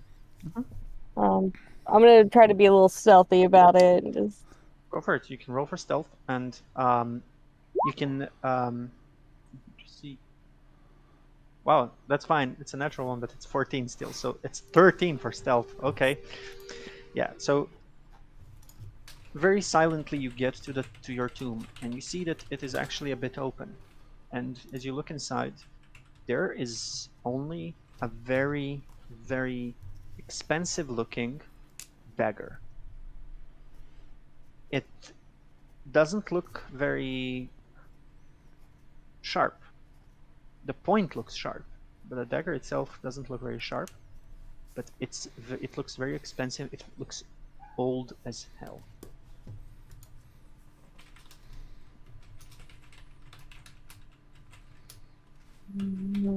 I'll kind of look back to the other two and see if they followed me. Like just into the scene, I guess. They followed through the door. Yeah, they're If, behind you. I mean, through the door at least. yeah. And then I'll head into the tomb. And I'll make sure I like leave the door wide open. Okay. The tomb itself is not actually that big. It's just a singular chamber, a very small chamber. And the only thing you can see is the dagger that is slowly, like it's placed on a pedestal, and it's a bit bloody. Only a bit. And as you go inside, the two of you notice that the other three tombs are slowly, like the doors of the tombs are slowly starting to open. Okay. Very ever so slowly, even though while Key is inside her tomb. How far away are the other tombs? About 30 feet away from you, and the other one is also 30 feet. So you're like, Key is about 40 feet away from those other tombs. But Okay. Key, you do not hear this opening. You do. You two do. You do see like all three doors slowly creaking open. Okay. I'll just give Eli a slight shove inside and then stand in the entrance. Do you think there would be people like Key while he shoves me? Maybe. It depends on what she chose to do here that made her who she is now.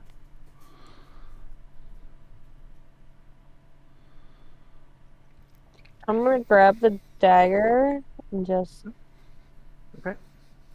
The moment you grab the dagger, your mind is assaulted by a single image. And it's not something you remember. You, Kirora, you do not remember this. But now that you're looking at it, it seems like you experienced it, even though you just cannot place the memory. It might not be even your memory. But you see a hooded man holding the dagger high above his head, whispering in a language. Which languages do you know? No. Abyssal, Celestial, and Common. Whispering in Abyssal a prayer to Belcom. And as he's whispering a prayer, you just hear some words here and there. The words are mostly bring back, then soldier. Then you hear abomination, and then you hear command. And then the dagger gets you. It seems like you're experiencing a memory from someone laying on the bed. That's how it feels, like, or on a table or something. And then you just see this dagger being plowed straight into your heart, and you feel the pain for a moment just before the memory just escapes you. You did not experience this after you woke up from the tomb. You are 100% sure that you did not experience this after waking up. But it feels yours.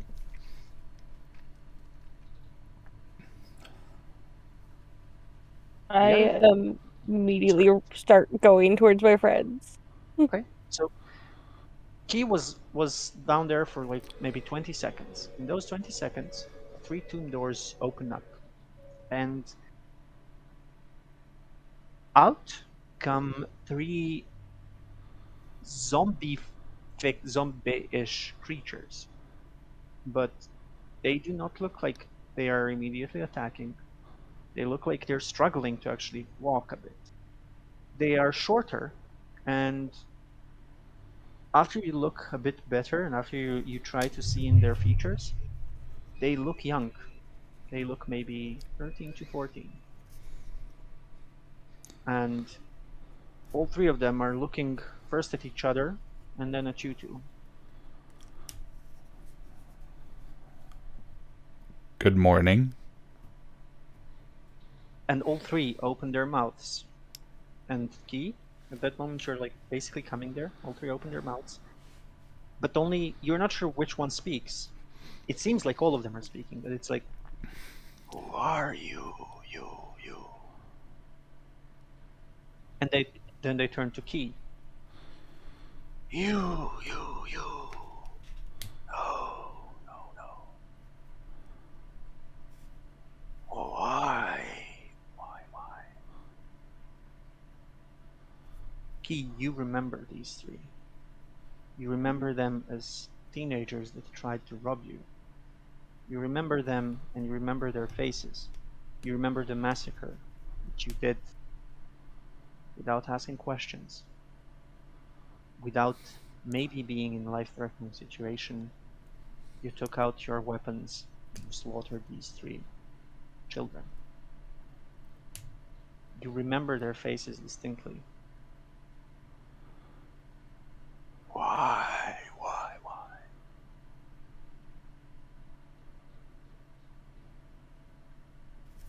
You cursed us.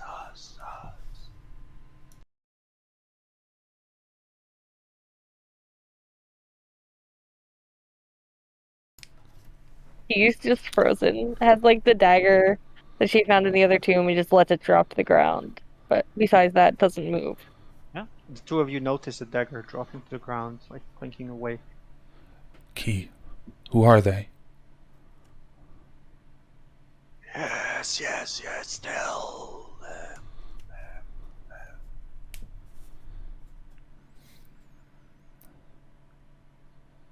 Probably takes like a good 15 seconds to process the question and respond. They tried to rob me. I was defending myself. It wasn't too long after I woke up. I didn't fully understand everything I was capable of.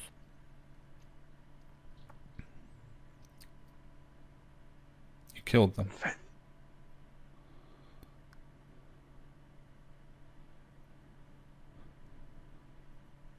Killed us. Defending from what? And one of them like reaches back and shows a stone, a normal like very small stone that's a bit sharp, but doesn't look like an actual weapon. It looks like just a bit sharp stone. Didn't have weapons.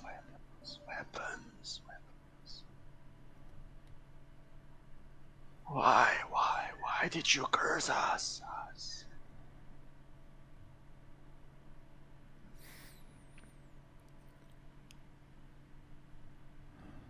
We cannot die.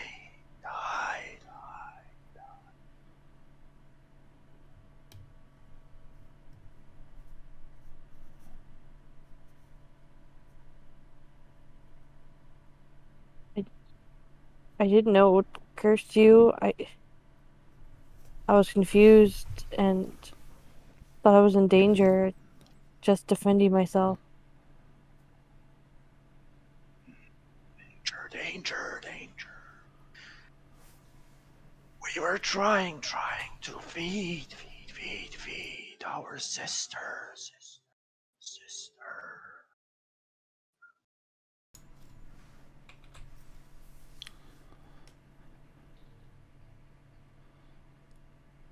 We cannot die. And they slowly like move, but not towards you. They move only closer to themselves, to each other.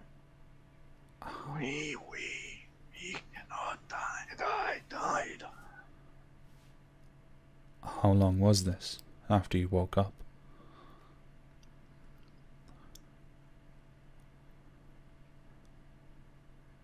I don't remember.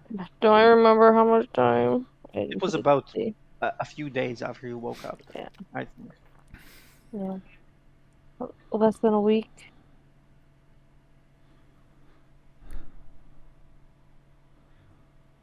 I turn towards Key, and then kind of look over Key at Liren as well, and I just try to gauge. Oh, sorry, Liren, that's me. Yeah, that's Eli. you. I look at Eli, and I just try to gauge his reaction to this.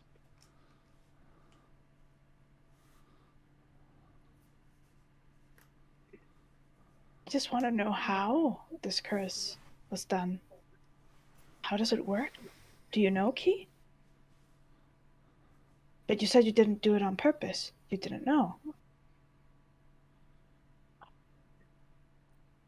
Like I said, I was just defending myself. I used abilities I didn't know I had. A few days of wandering didn't teach me much. I woke up in a tomb. I was still scared. I figured someone wanted me dead. Can you curse people like this? Now that you know more? Not exactly. You've seen bits of I can do. I can take bits of soul and use it.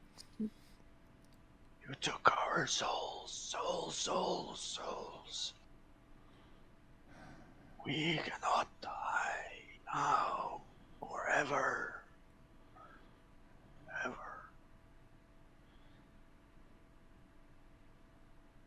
What's with the dagger? I kind of like look at it like on the ground. It was in the tomb over there. The one I woke up in.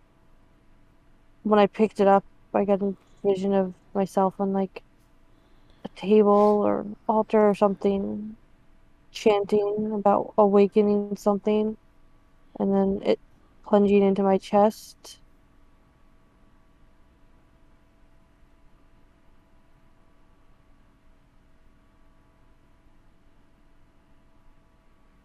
These beings say you took their souls.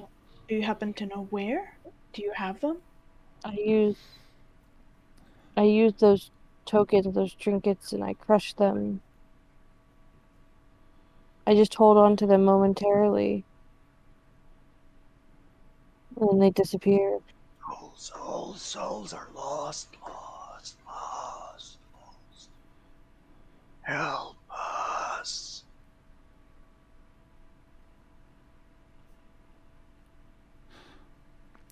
I look to Key, waiting if she'll respond, but if she doesn't after about 10 seconds, I'll just look at the creatures and go, How?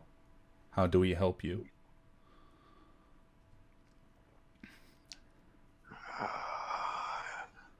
We want to live again.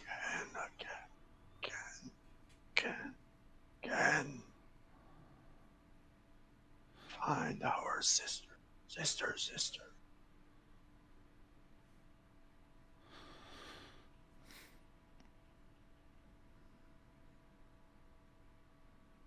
Key, I would like you to give me a history check.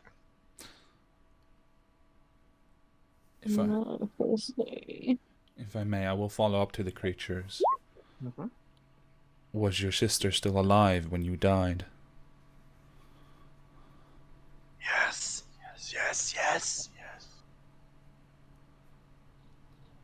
Okay, that's enough. I will whisper something. Or rather, I don't have to whisper anything. I'll tell you. One thing you remember is after a few years later in your life, before you met Lisbon, well, actually, after you met this bunch, but you were on your mission on your own. You saved a small business from some thugs and from some people.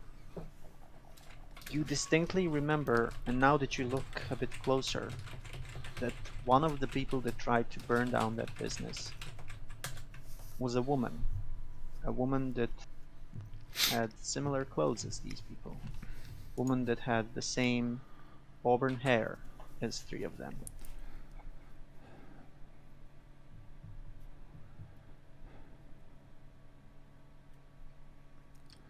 And I processing that information that, their sister also, tried to burn down a building. Mm-hmm. Just kind of like break myself a little bit more instead of looking defeating. Help us, help us, help our sister. What, help your sister destroy more homes, businesses? She's young.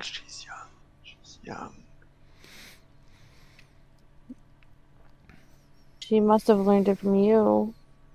Even if you only had rocks, you still When you wanted what said I had.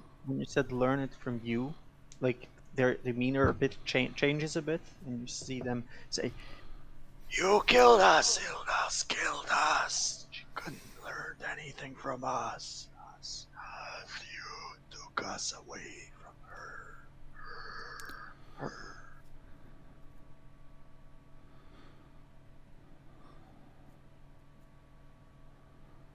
You tried to burn down a business, and what for? And one of them kind of like cocks his head, says, "We're dead, dead. We don't know, no."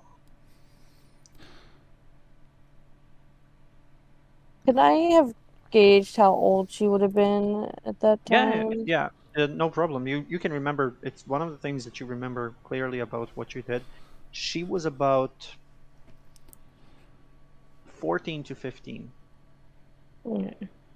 very young, still in bad company. Help us, help us. Live again. How? They look towards Key.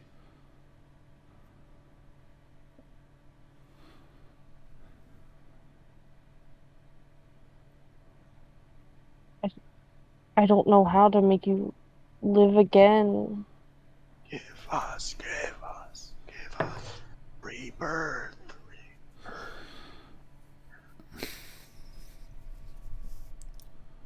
And they look down, all three of them look down pointedly at your feet, where the dagger is laying. If you never came back, they wouldn't have died. And I'll say that and kind of look pointedly Key for a moment, and then just heft up the maul a little higher and stand between Key and the creatures. Not necessarily blocking the whole view, just in case they get any ideas of. Yeah. Give us life. And one of them approaches you, Lirin, just a bit, not like into 5 feet range or something, like just 5 feet, 2 feet, and stands closer to you, Key, looks away, or rather looks around you, Lirin, and then drops to knees, and then lays on the ground, back. Please. And now the voice is not echoing. The other two still have their mouth open, rather mouths open, but this one is now speaking alone. Give me another birth.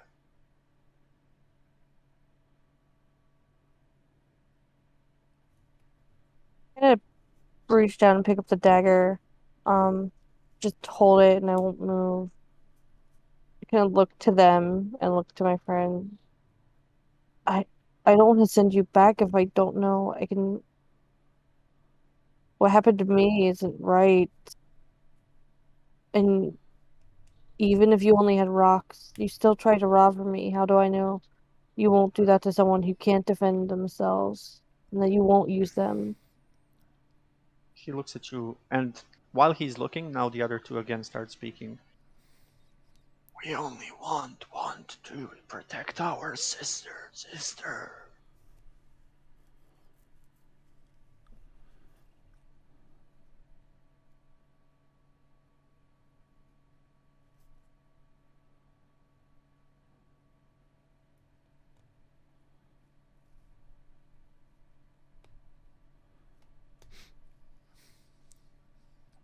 Is grip the dagger harder. Again, like not moving, just look to Eli and fuck, I forget your name. Lirin. Leering.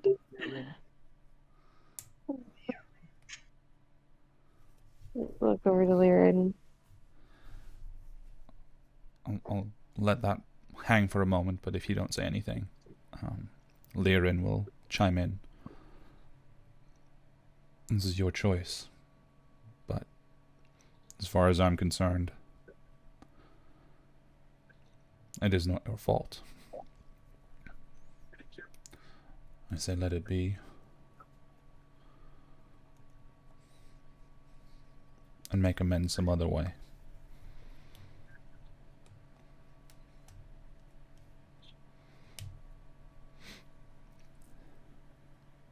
With those like a little bit of encouraging words, I'll drop the dagger again. And kind of like push it into the ground more. Okay. As you do, the three of them, or rather the one that was on the ground, again just like pushes himself up, not too much, just up a bit, and with pleading eyes says, "Please, we cannot die. We cannot die."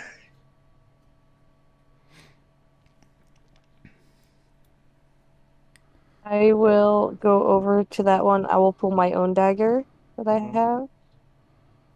It probably won't be used, but I will pull. Do I still have my pack and stuff? What do you still have? Like my regular pack and stuff, the stuff I usually carry. Yeah. You Okay. have everything here. I'll if he'll let me up, like lay him down again. Or I'll actually lead him to his tomb. I'll kind of like look over to Eli and Lyra and what did he come out of? I'll point to the right tomb. Yeah. I'll kind of lead him there. Okay. I will put him on, I'm guessing like the altar table, and I will start saying the funeral rites that I say every night before I go to bed.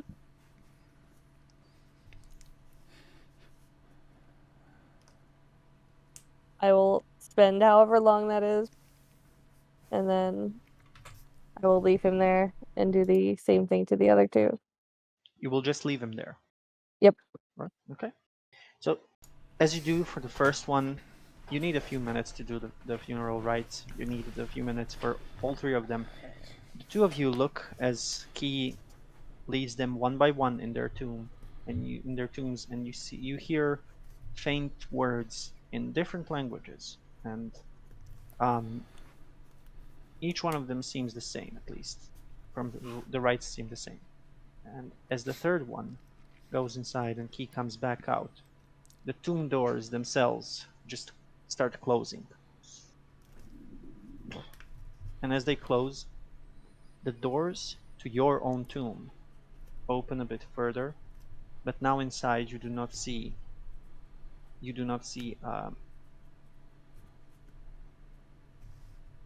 a tomb. You only see darkness and nothing more. Kind of like scooch over there and just stare inside. Seems like the same darkness that engulfed you 2 times already. I put a hand on Key's shoulder before she does anything abrupt. Are you sure? You did everything you had to. Everything you did last time. I mean, last time I just killed them and ran. At least I gave them some dignity by giving them funeral rites before leaving them. If they say they can't die, there's no point in stabbing them again. That's true. But Mhm. Eli also had to burn down the library again.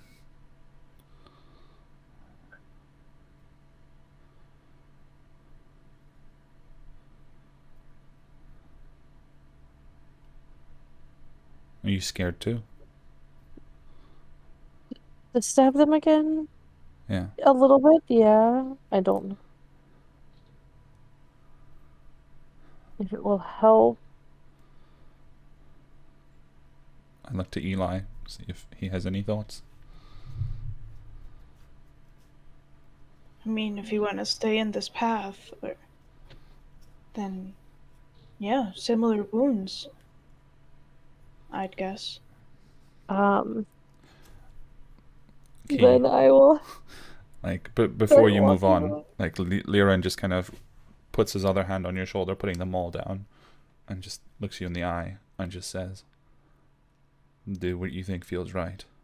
We're with you here. Just trying to be practical." And then he lets go. Why do you guys have to be logical about this? And I'll head back to the tombs. And I will take probably my short sword or my dagger, whichever one I had used to, You use the dagger, yeah. yeah, kill them again, essentially in the same way. The moment your blade touches one of them, it's a guttural scream, but not a scream of life.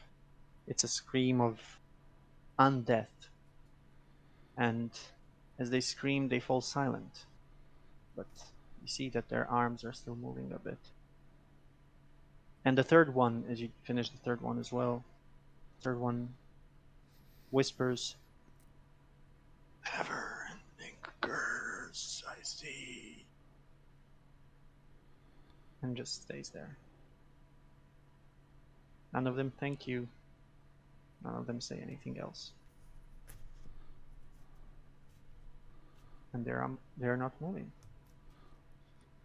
Time doesn't freeze. Time doesn't freeze yet, no. Oh, crap. But the door in front of you two, at least, the ones that you're looking at, seems like the darkness itself seems very familiar. That's the darkness that you went through. That's how it looked. All engulfing, all encompassing.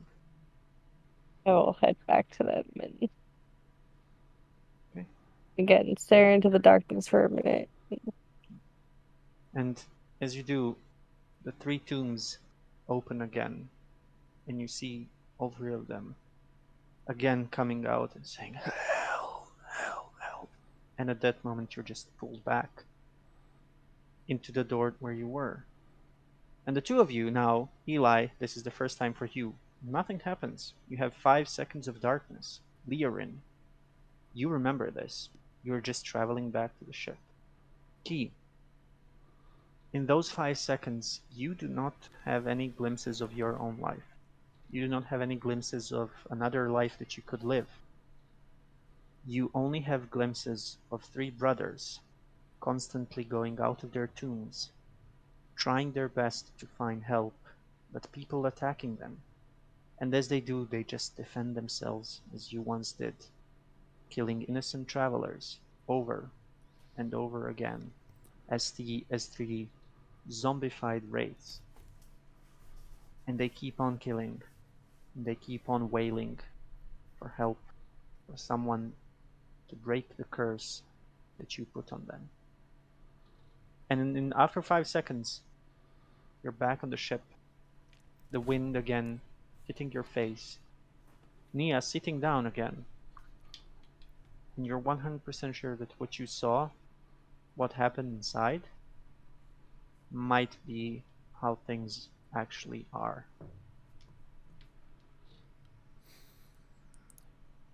Might not be. But Mia, though, on the other hand, pops up. Says, "Oh, hello."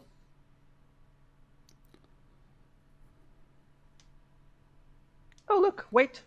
And she looks back, and the door just slowly starts crumbling into like actual decay. It decays away. And there's just the wall again. Ah, so you finished what you started. Okay. Okay.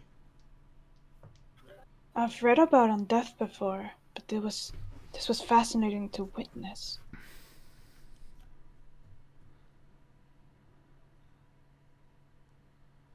This is not really part of death. It's more part of. Oh, you're not talking to this ship, okay? And she like just turns around, starts looking again over the edge, over the into the water. I contemplate briefly trying to push her over.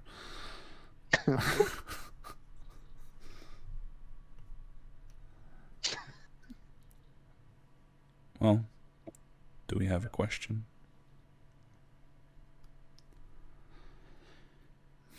I'd especially probably look at Key, since she's the most likely one to have a question that needs answering. Mm. I don't know if Mia would be any help answering this question.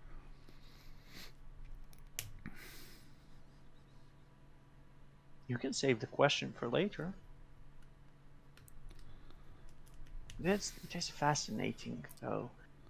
Just the different potentials and just the differences in choices that you guys get, or rather that you might get. You see? And she points, like, actually points into the sea. That could have happened, but that didn't happen. Huh. Weird. Anyway, do you have a question for me? I don't. Not right now. Anyways. No. Fair enough. Well, and she looks pointedly at the last door.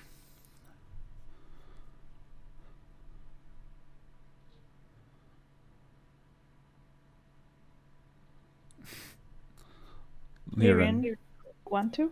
just is kind of already facing the door, the maul resting against his shoulder again. And he stares at it, and when Eli asks, he looks at Eli, then at Nia, then at Key. And then, very pointedly, although not with any intention, he looks over the side of the ship. Mm-hmm. Over the side of the ship, there is like the sea with the glint, with the green glint, but nothing out of the ordinary. At least for Lyrian or anyone of you, you don't see any swirling, any weird images or shapes. It's just waters. You said we still have all our gear, right? Yes. So I will dig out a silver coin Okay. and just drop it over the edge. Okay. As you dig out a silver coin and you drop it over the edge, the coin first hits the water, and for just a moment, it seems like it's going to float. Mm-hmm. But then these green little lights just form around it.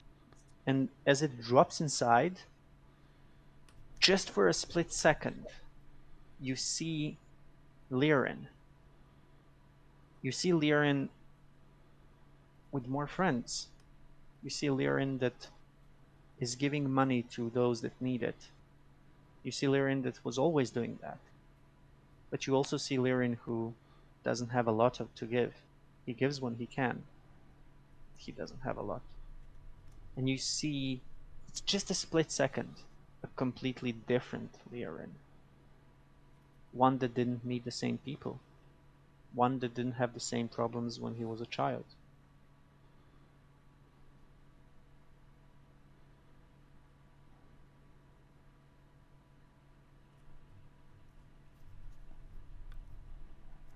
I look at it. Then I turn back to the others, and I'll say, "It's been very good to be friends with you. I hope that doesn't change after this." And then he'll just march straight for the door, rip it open, probably way too hard, like to the point that if it comes out, it actually smashes into the wall beside it. Yeah, no problem. You're pretty strong. Like you just grab the handle and just rip it open, and the door just slams to the side of the ship. Like, and as it does, like the ship kind of just wiggles a bit, and Nia doesn't care. She's just looking at you. Yeah, and he doesn't break a stride. Like he stopped for only half a second to rip open the door, and then he just, well, no, he probably looked over his shoulder at each of his friends, and then he walked in. I want to pause at the door to see if there was any magic behind that pull. Like, wow, he's been holding out for a small second. Okay. Yeah, it seems a very strong pull of the door. No real magic, just a very strong Lyrin. Intense Lyrin. And Lyrin, as you enter, the same sensation again. Darkness. You start traveling further inside. The two of you do follow. Mm-hmm. As you do, all three of you, the doors behind you close. And Lyrin, since you were the first to enter, you're first to feel this familiar smell of burning wood. You start hearing voices. You start hearing voices that are yelling at something or someone. And it's not the same as last time. You arrive at a scene that is different because you arrive in a warehouse that you once called home, and it is in the middle of an attack. 7 assailants are trying to kill 4 people. You look around immediately and you recognize all 4 people. You can see them. You see Tail on the side, very close to the back door. You also see the twins, also, or brother and sister, also very close there. But on the other side of the room, you see an older, gruffier elven man fighting with 2 enemies at the same time. One of them holding a huge mace, and the other one holding a dagger. And as you see that, the 2 of you also join in, but for a moment the time is frozen. Unlike last time, when the time was frozen before, well, after you finished it, the time is frozen just for a moment.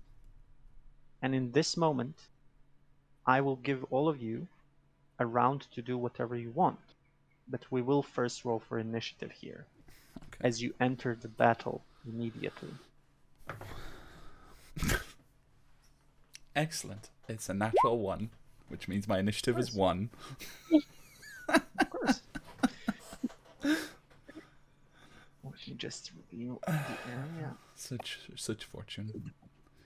Wow, a natural 20 for initiative. That's a 21. Nice. I got a 14 plus my 10, so 24. Nice. Okay. It's actually Second. completely appropriate to be faced with the situation for Lirin to kind of freeze up for a moment. Just a second to reveal it. And now, Kevin, you can add the thing. Aye, Captain. By the way, Milos, you can shift click on the point where you want to center our view. So then you also change what the stream sees. Perfect. Okay. So, as you look inside and you see this warehouse that you once called home, you see a battle immediately happening. So just give me your initiatives, please, again, and then we can start, but you have... Yes? 1. My initiative is 1. Oh, okay. You said give me your initiatives again. Well, Yeah. I only need to hold up one finger. Okay. So, okay, Key? 24. Okay, very good. Eli? 21. Okay. Um,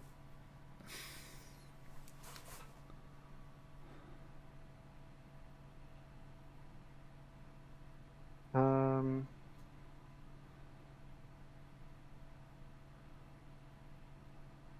and you are Lyrin at. Okay. Yep. Okay, perfect. So let me just change the music. And Key, you're the first one into action. You, in front of you, this is what you see. There are 7 humanoid targets, 7 humanoid assailants, they seem. They're clad in black. They have different kind of weapons, and they're attacking some people. You do not know them. There is an older elven guy that is very far away from you. There are 2 people on the ledge on the left, both of them currently fighting one assailant. And then there's also a tabaxi that is fighting another one very close to you. Liren, you notice something weird though. You distinctly remember those 7 people. You know that they were human. You remember everything that happened for them. You remember that they were normal human beings, well, humanoids. These don't look like that. These look a bit more decayed, but also a bit more demonic. And before anything happens, you hear a voice inside your head. Just a small voice. And I have to whisper something, what you hear. Okay. But Key, you can tell me what you do.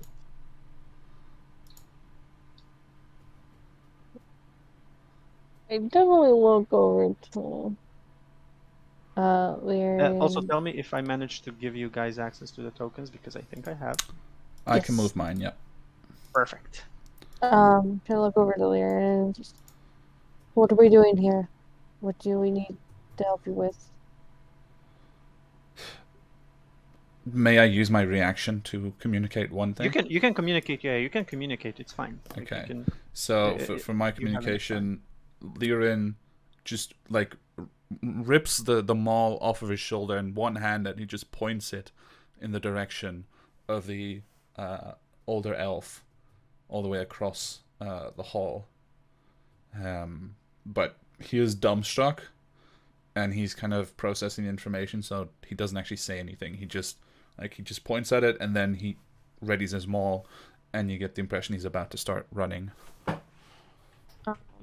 So I'm guessing the Reds are enemies.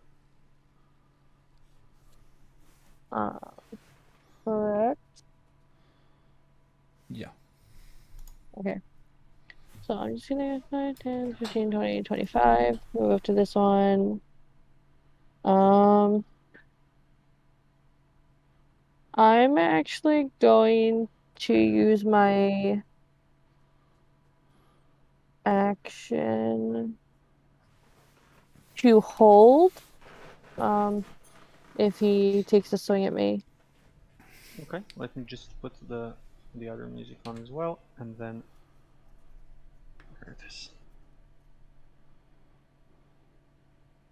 That way I'm not, after, gotta protect myself, but after the last door, I'm kind of hesitant to hit things. Okay. Okay. So you move forward, and as you do, this creature immediately, whatever the creature looks very humanoid, but it also looks decayed and a bit ethereal, like demonic bluish hue is coming off of it. Let me see if I can. Yeah. So it looks a bit ethereal, and yeah, you approach it, and you ready the action to attack if it attacks you. Yep. Yeah. It only turns and says,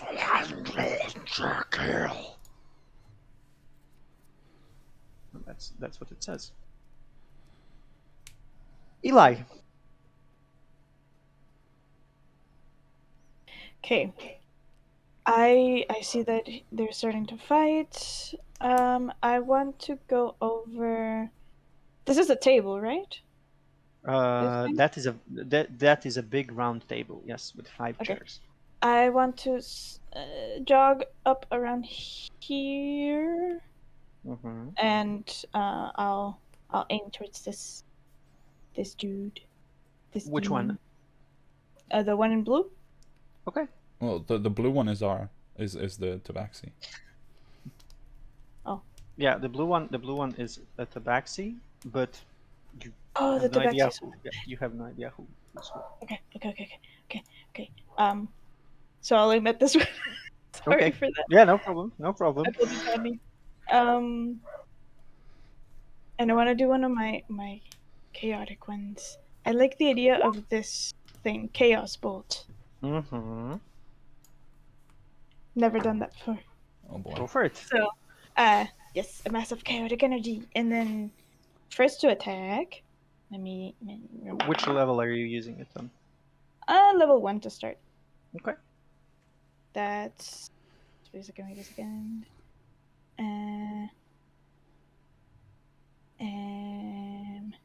So wait. So that's an 11, but what do I use? Spellcasting abilities, spell Yeah, attack. it should say. Let me see on your thing, but it should be here it is, +8. You use +8. Okay, +8. Wasn't sure if it was plus charisma or plus that spell attack bonus. Okay, so that's a 19 to hit.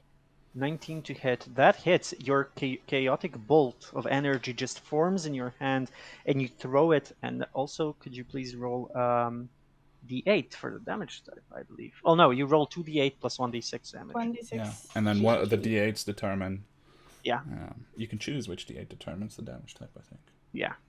Yes. So those are the 2d8s. Let me roll the 1d6.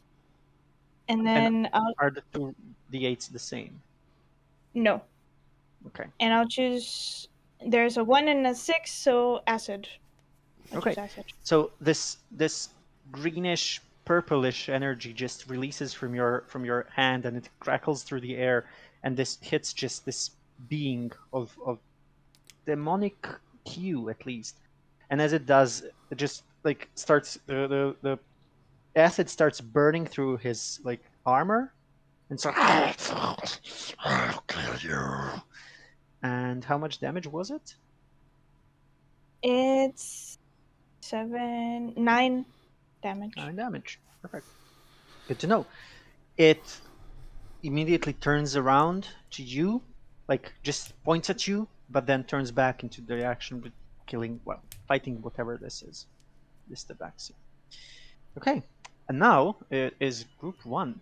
Group 1 is the tabaxi and the brother and sister. The tabaxi, well, we'll go with the brother and sister first because they're fighting the same people, kind of. You see, and Lirin, even though you're shocked currently, you exactly know how these two fight. Well, how these four fight. You see your friend taking a dagger and immediately trying to push it into the being's chest. Here. You see it trying to push into the being's chest and pretty much managing to push it straight through. And as it pulls it back, there's a trail of blood, but the wound is not bleeding at all. The wound seems to be completely closed already. And the other one, the girl, you see her try to run, but while she's going to run, she also tries to does an incantation of sorts. And you remember this. This is charming someone. She was always good at charming people. And she tries to charm this demonic being, but the demonic being just shrugs it off. It starts running after her, and it has an attack of opportunity as well, which it hits. You see your friend. Oops, that's the wrong die. 10 and 17 and 10. That's 27 damage. Plus 4, 31 damage. So you see this being just plow a dagger into her side, and as it like turns the dagger, rolls it a bit, and then pulls it out, there's a huge gaping hole there, bleeding already. And she just like starts running down these steps and gets to about here. here. The Tabaxi, however, on the other hand, is a very good fighter, and you know this. You know how they fight. You know everything about them. And the Tabaxi, just a second, my roll 20 crashed. Sorry. Don't worry, it happens. Yeah, it's fine. There it is. Okay, roll 20. Okay, there it is. So the Tabaxi takes out his 2 daggers, and he doesn't actually speak, but seeing you, he just does a very, very familiar motion of a hand, which means help, and just starts hitting this demon creature twice. And he hits it both times with his 2 daggers and rips open like part of its flesh. But again, this wound, it seems like there was blood on the daggers themselves, but the wound just starts closing. And that is okay. That is 10 damage. Sorry, 13.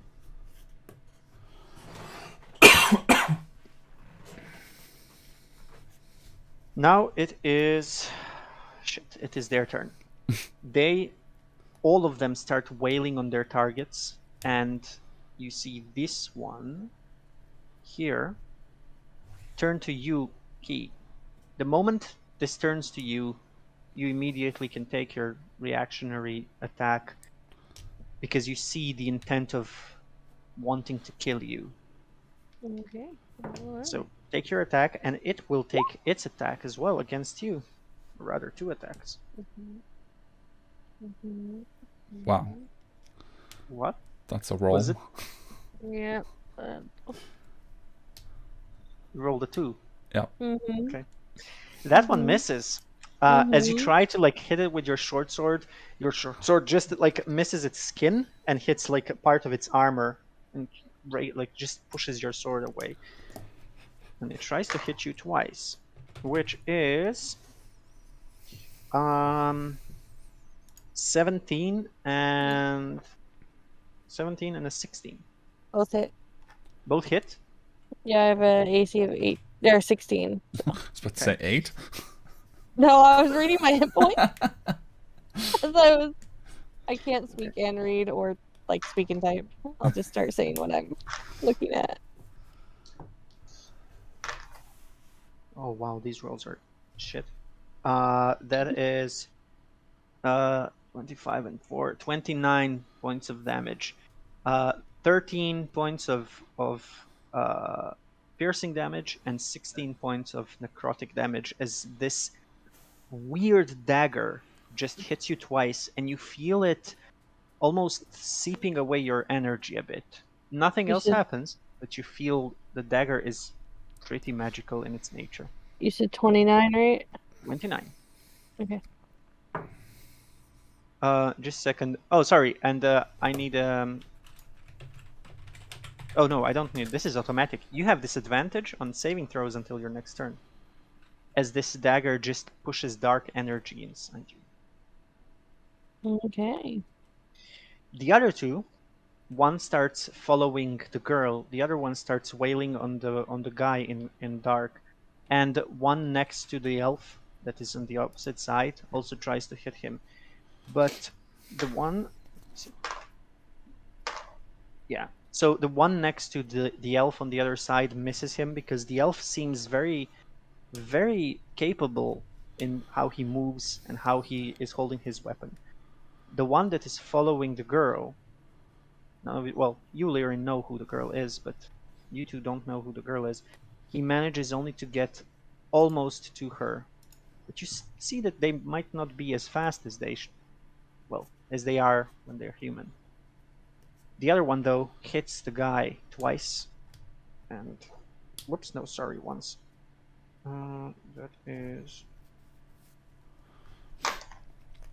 is 11 plus 4, 15 damage. So 15 damage as this demonic being just hits Miran in it, like in the side, and Miran isn't still bleeding, but he feels hurt. It's here. And now it is. Sorry, Kevin, your one is I know. really. Yeah. And now it's the elf's turn. The elf does a very weird motion of blade dancing. He doesn't really do it immediately, but he just takes his blade and hits the guy behind him once, and then just thrusts into the guy in front of him.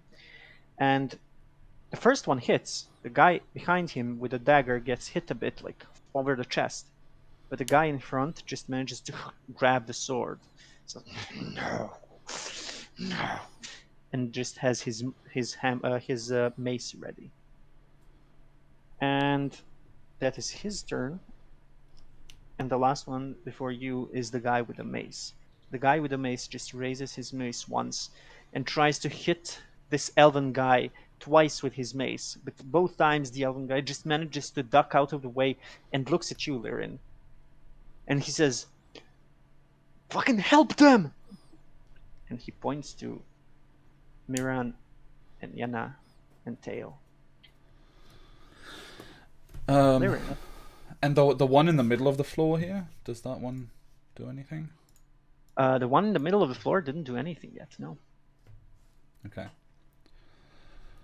So it's my turn now. It's your turn. Okay.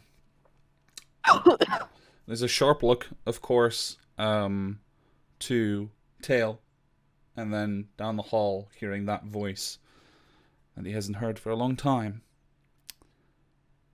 But there's something else, and he almost lets out... No, he does let out a sort of mad cackle, almost like a bit of despair just escaping him, and he begins to rush forward, but as he does, he's shouting as well. Mm-hmm. And then he shouts... I won't actually shout because stream and your ears. Yeah. But he shouts, "Is this your doing in this reality, you wretched hag?" And he just shouts it at the air around him. Mm-hmm. And he rushes up to the one fighting Tail. And he immediately unleashes both of his attacks with his maul. Go for it. The first one is a 13 to hit. 13 to hit. It just misses. Unlucky. Then second attack Pretty logical, though. is a 16 to hit. That hits. Roll Okay. damage. Why is my sheet so small? There we go.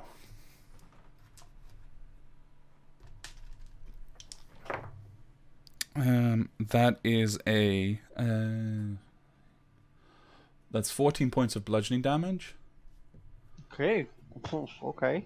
and he will also attempt to move the creature. No, he will move the creature 5 feet to, like, on the screen to the bottom. To the with bottom, his- like this. Yeah. Okay. Good to know. Very good to know. Um. The creature just hisses at you because you hit him from behind. Yeah, I will immediately action surge and attack again twice. Go for it. Natural 20. Fuck, okay. Okay. Hold on, let me check. When you score a critical hit that deals bludgeoning damage to a creature, attack rolls against that creature are made with advantage until the start of my next turn. Yes. So, what are your critical rolls? Rules? We can use the same ones as, Yeah, as so you did because okay. we didn't talk about them. Yeah. Okay, so max dice and then once rolled. Yeah. Okay, so I rolled 7 plus 12 makes 19, makes 24 points of bludgeoning damage. Wow. And his next attack is with advantage. The fact that you managed to hit him with the mole like that hard, you immediately see that you dislocated his shoulder. Like, and as you did, you even though it's a bludgeoning hit, you open up his like skin, and there's now actual blood pouring out of it. And he's just As he unleashes that attack and then the following as well, he screams again, "Show yourself, you bitch!" And he rolled a, what is this, 25 to hit with the advantage. 25 hits. No Issue. That is unlucky. I don't have that. Let me double check something real quick. Yeah. Okay. Then I will. Sorry, no, I did 8 points of bludgeoning damage on the last one. Another 8. Yep. Okay, this guy in front of you now looks really, really hurt. Like, the second attack that you did overhead, like, it brings him to one knee, and as it does, like, you see him like struggling to get up a bit. He's very hurt. At least looks like it. Okay.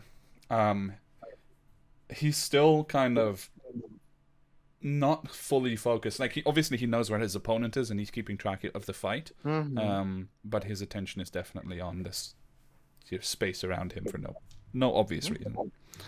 And that's the end of my turn. And we get to initiatives. Count. Well, we reset our initiative. Lyrian, please make a wisdom saving throw. Aye, Captain. I'm going to use my Indomitable to reroll that. It's worse. Fantastic. I forgot you get that at a level 10, don't you? Yeah. That is a 7. A 7.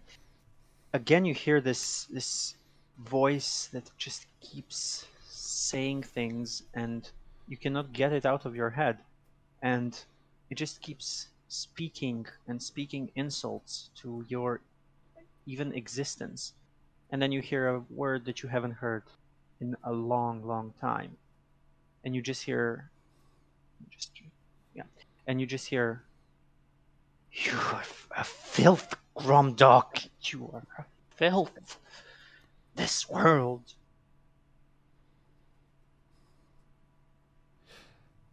May I respond? Yeah. Okay. So, this voice just in my head, obviously not being heard by the others, Lyrin just screeches almost in a voice that's much higher and more pained than normal. That's not my name! Sorry. Got a little excited. Oh, don't worry. Good. But yeah, he is very adamant that whatever it was not his name. Also, Kevin, please roll 1d4 for me. Oh, 1d4. Yes. 2. Okay.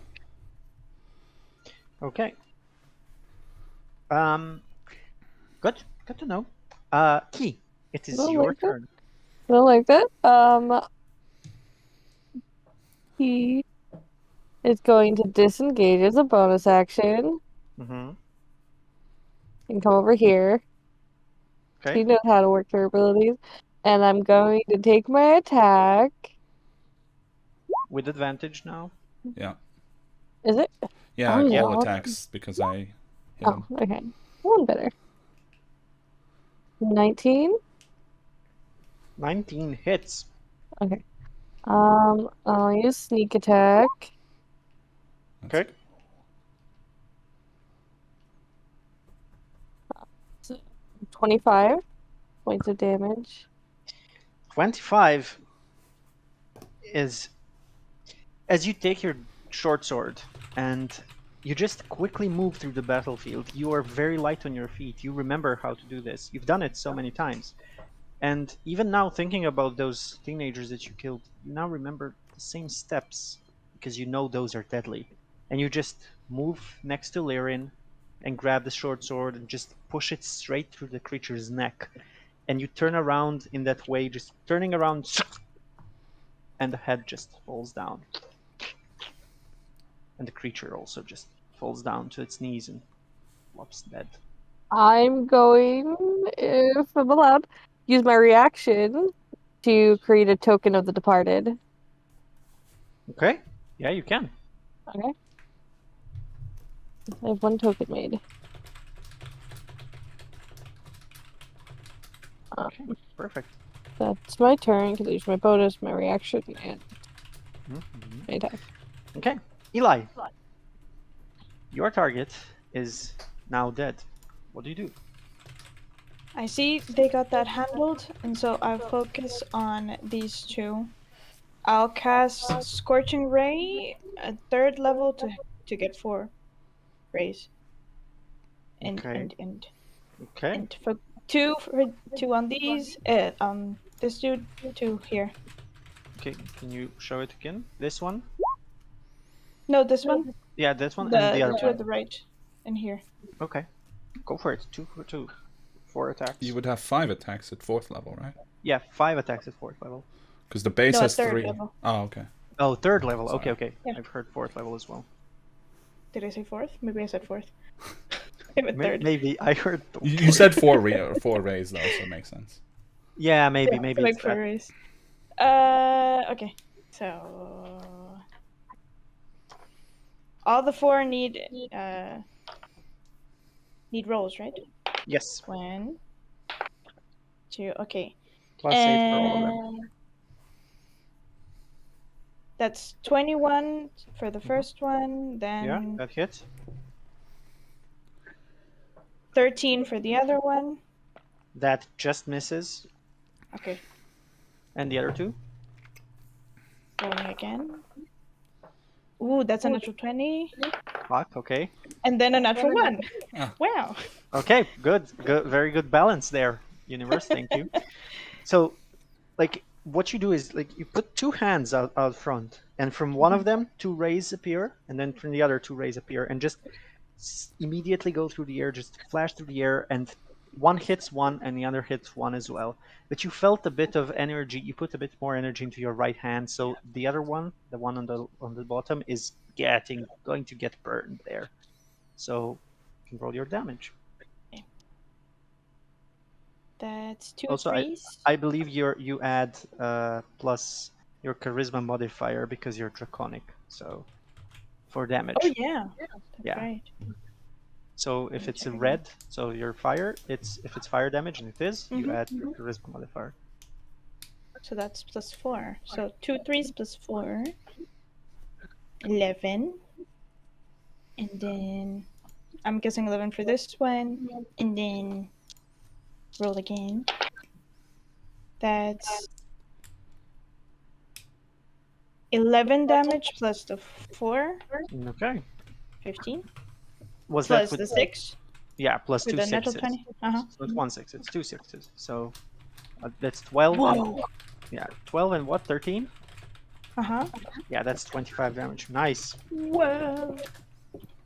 And the other ones. Okay. Okay, very good. As 4 rays of fire just leave your hands, and 2 of them impact the one that hit the one on the bottom. He seems like not only his clothes but his skin starts burning away, but he just turns for a moment and just keeps wailing on the guy. Do you move anywhere? I want to move a little closer. Now that this dude is gone, I'm gonna move here. And that's it. Okay, good to know. That's Eli. Now it is the Tabaxi, Yenna, and Miran. Miran keeps hitting the guy. Well, no, actually, Miran will hit the guy twice, and then he will try to disengage as his bonus action. So you see Miran basically mimicking what you did. He tries to hit twice and then just leaves. And let's see. Miran is a natural 1 and a 19, so 19 hits. He manages to push his hand out of the way with one dagger, doesn't manage to contact it with a blade, but the other one just goes straight into its belly. And that is... wow, 7 damage. Okay, so that's 7 damage. On the other hand, Yenna is still running away, and she will, seeing you, Lirin, she sees you, and she just immediately runs towards what you know is the back door. And you know where it is. It's here. And she starts pulling the rug underneath it, trying to show the back door, or rather the hatch that is there. And she will use her action to pull the rug off. So she does that. Let's just change it then. Okay. There it is. And Miran also moved, right? Because he disengaged. Miran moved, yep. Just a second. Back to this one. Miran also moved, disengaged, and got to the hatch as well. Basically waiting for all of you. Looking around, seeing Win. Seeing him and hearing him telling you protect them, and he just looks at you and says like, come on, come on, come on.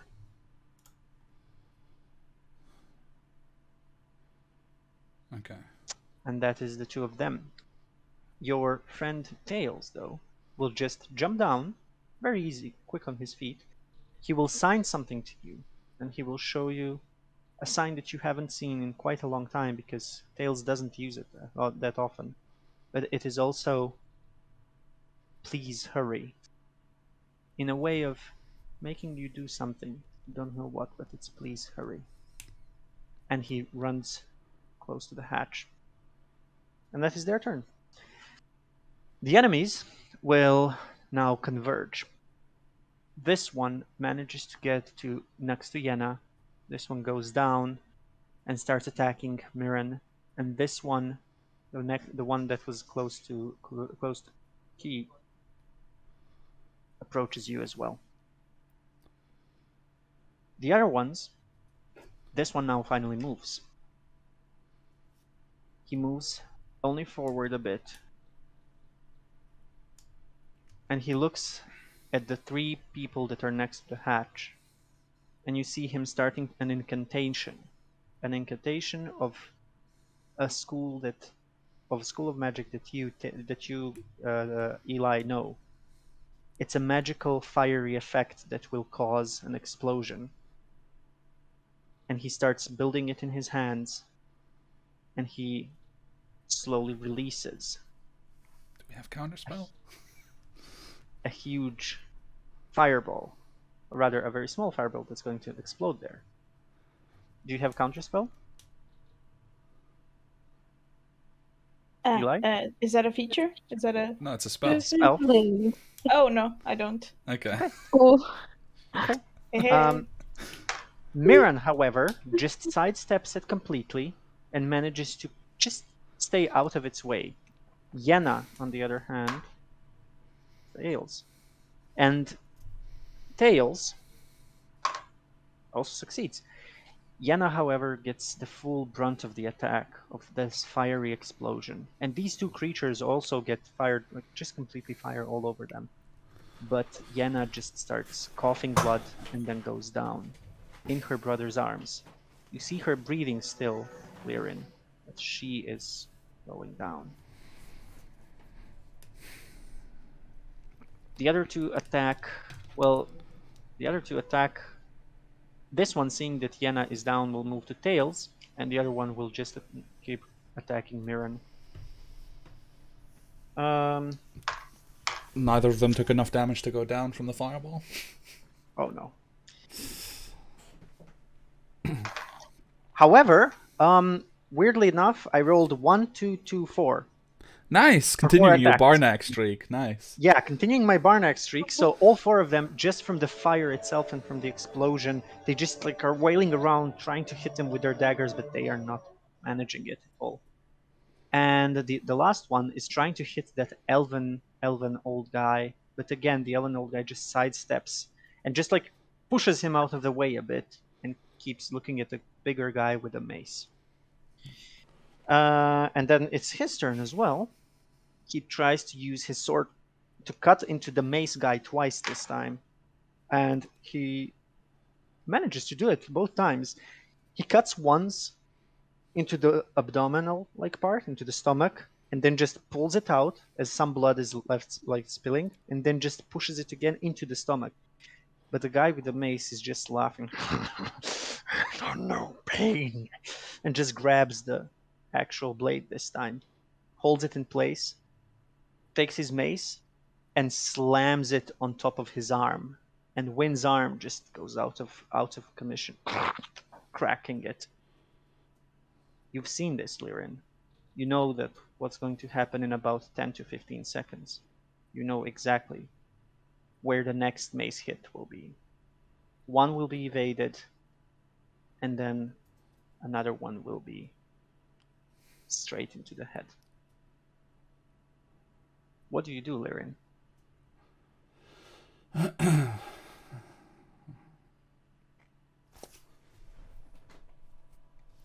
The mace one is the one closest to me on the Yeah, map? this is the mace one. Yeah.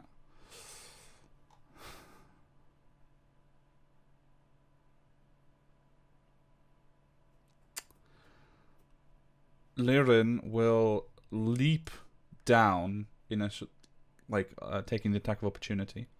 Mm-hmm. Did that guy actually attack me? Because he moved, but he didn't attack. No, he couldn't. Okay. He did something else. Okay. And he will get to here, Mm-hmm. and seeing his way barred, he's going to attack, but at the same time, he screams for Key and for Eli. He's just screaming hysterically, "Save them! Save them! Save them!" while he tries to cut down the one in front of him. Okay, go for it. Very good. So, first attack is a 25 to hit. 26, actually. Oh, yeah. That hits. Nice. That hits. That is that's 10 points of bludgeoning damage. Okay, that's good.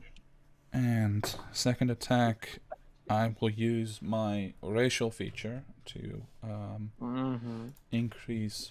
Actually, no, I won't. 17 to hit. 17 still hits. Okay. Because I You're just very, remember very this is lightly spellcaster. armored. Yeah, Yeah. He is completely lightly armored. Yeah. So that is an additional 14 points of bludgeoning damage. Okay. He had his hand like in front of him as he pushed the spell out, and you just came in and just broken his hand immediately, like just smashed your maul over it, and the hand, you just hear a soft Yeah. as the hand just cracks. His hand goes down. He looks at you with his other like hand ready, preparing a spell, but that's what he's done. Okay. Then for my bonus action, did I take the attack of opportunity, by the way? You didn't, and you will. That is 14. 14 does not hit, so clinks off the Okay. plate armor. Despite not being able to heal myself because I'm not damaged, I will use my second wind and grant 10 healing to all three of my older friends in order to restore Okay. at least some health to them. Okay, very good to know. And Yenna, at that moment, Yenna it's a very familiar feeling for her. She did it more than once before in the heat of battle, and she just she doesn't even look at you. She doesn't look at that area. She just says, "Thank you, Lirin." Yeah, and she I gets on I the- imagine the effect that actually causes it is just him continually screaming, "Save them! Save them! Save them!" And that's the end of my turn. That's attack, Okay. movement, and bonus action. Good to know. Before we go to Key, wisdom saving throw, Lirin, please. Yes, sir. Natural 1. Okay, very appropriate. Now these insults are becoming louder. I can reroll Yeah? this with my racial ability as well. I just Yeah, you can. realized. Okay, sorry, you I will can. do that. Apologies for interrupting. Okay, go for it. Just because I want to Very succeed important, very at some good. point. What'd you say? That is 19 with the reroll. Oof, okay, good. So these insults were starting to get louder and louder, and at one point you felt someone else's will trying to push into your brain. But this time, your indomitable will and just who you are and who this person that's insulting you is, you just push them out of your mind like you did all those years ago. And you hear them like hiss at you and yell at you again, but now they feel distant, more distant than ever. And you are fine this time. This was very important. Good. Good. Whew. Okay, yeah. Key. Lyran yelling at us to help and see that those guys have more enemies around them. I'm gonna go 5, 20, 25. Mm-hmm. I'll just jump down. Yeah. Can I switch out to my short bow? Mm-hmm. So I'll do that and aim at this one. Okay. 17 hits. Because he's in contact with an ally. He I'm is. assuming these guys are allies. He is. Sneak attack works. So Yeah. I need to use the restroom real quick. Be right back. Mm-hmm. 29 points of piercing damage. Okay. Um, Okay. I Okay. Your arrow immediately strikes through into the back of this being, and as it does, he just screams, looks back at you, like still holding the dagger in front of him, looks back at you, and like, and then starts like coughing blood a bit. okay. I just have to double check. Um, is it a bonus action? It doesn't say it's a bonus action. I'm just gonna put it into chat so I can see it better. Mm-hmm. Let me use Whales of the Grave. I don't know how well it's gonna work. I don't know if these guys are. Attack damage to a creature in return. You can target the second creature that you can see within 30 feet. Roll half the number of sneak attack dice for your level, round up, and the second creature takes necrotic damage. Yeah, it's just damage. You can use this feature a number of times equal to your proficiency, and that's it. It's not a Okay, so bonus I'm gonna action. do It's this just an other action. Yeah, creature. it's part of your attack. Okay. I'm gonna So- use my soul trinket so I don't have to use a use of it. Mm-hmm. And I'm gonna go to that one. So So half your nice. oh, So it did sneak attack too, so it's just the 10. Sorry. it's just a 10. Yeah, it's the 10. Okay, so 10 necrotic damage. Nice. Very good. Like there are just as you strike with the arrow, as the arrow hits the first one, his guttural scream when he turned around to you just causes a moment of distraction to the other one, and the other one you see like holding his head in his hand for just a moment. Very good. Very good. Do you do anything else as a bonus action? I have a bonus action. I'm actually gonna use 10, 15, use my dash to get up to here. Good to know. Very good. Eli. Okay, I'll also help them because he's also screaming, help them. Mhm. I'll stretch my hands again and I'll aim towards these. Those two. Those two, Mhm. with a scorching ray again, but making my efforts extra. So, wait, how does this work? No, wait. It's okay. It's How okay. do I do it? How do I do it on Roll20 but level 5? I think for Scorching Ray, because you get multiple attacks, you just click it Change? as many times as you. Oh, okay. So when you upcast it to like level 5, you get what? 1, then 6. You begin with 3 at level 2, and then 3, 4, 5. So that'd be 3 additional ones. So you have 6 attacks. So you roll 6 attacks. Six attacks. Yeah. So 3 each, or Whoa. Okay. Let's do it on Roll20. Can she determine the target as she casts them, or are they all simultaneously fired? She can, I believe. Cool. So clicking Scorching Ray 6 times. Well, you can determine the target first, maybe, for each attack. Yeah, You can so attack 3 one first. and then 3. Okay, go for it. So 15 hits. Go for the next one. Wait, why do I have... It's just automatically turned on. It's fine, yeah. 15 again hits. Let me do it. Let me change it to... Wait, I don't have that option. No, it's you have to turn it on. Don't worry about it. It's okay, it's okay. We can just look at it. Fine. Yeah. 23 also hits. Yeah, that's 66 of fire damage for the first one. So that's 9 and 5 and 6. That is... This is much better than my 14 dice and could ever 20 do. damage for the first one. Okay. And you said she gets bonus damage because of the tiefling? Yep. One though, like it's for a spell. It's a spell gets one time. I don't think it gets Right. like for every attack. So it is 24 for the first one. Nice. That one looks very hurt, like very, very hurt.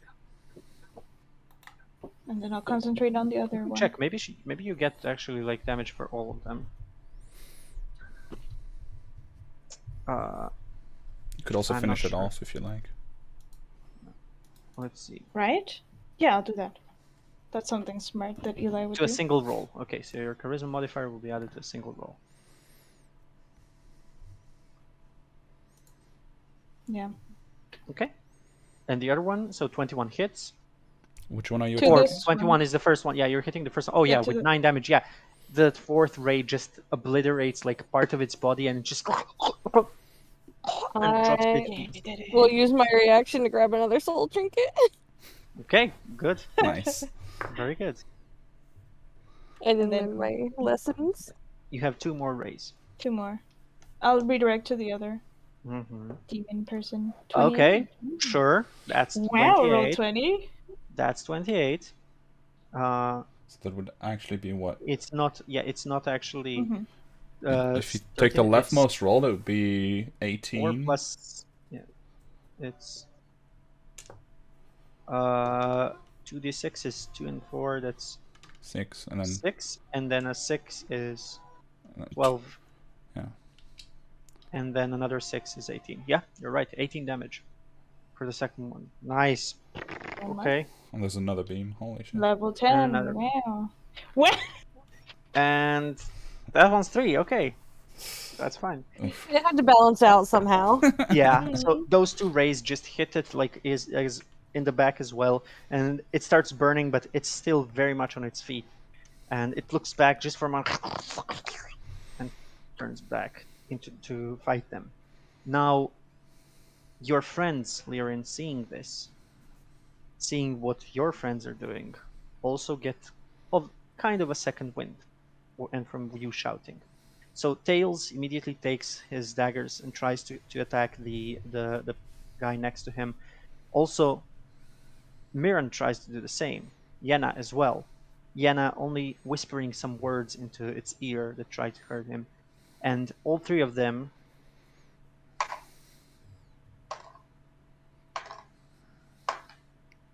manage to hurt it a lot. Holy fuck.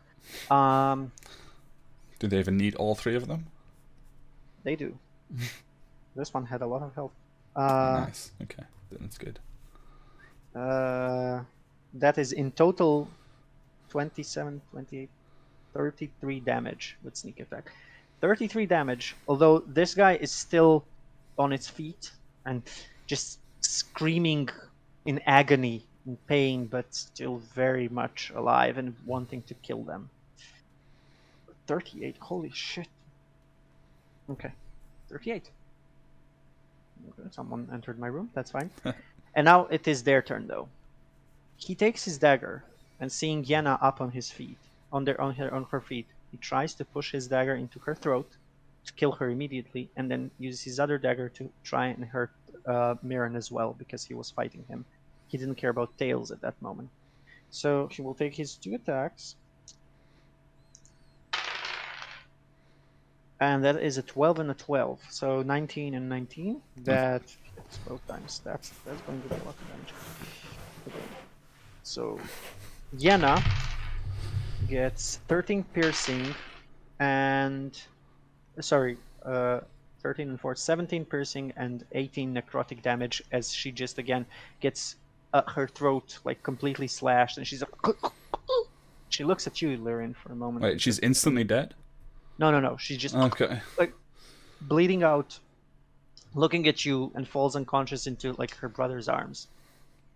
Her brother, though, catching her, isn't ready for the hit that goes into him as well. And that is 13 and 12, 25 and 4. So 29 damage for him as well, as he's like just... The blade goes straight for his heart, misses it by an inch, and you see him panting and like standing on one knee. He is also ready to just go down. Like, you know how he looks when he's hurt. He has never been more hurt than now. At least that's how it looks like. And the one next to you is very scared because you kept yelling next to his ear. And he will try to move away out of your Oh. reach. Hi. Mhm. Let's say 19 to hit. 19 hits. 6. 8 points of bludgeoning damage. Okay.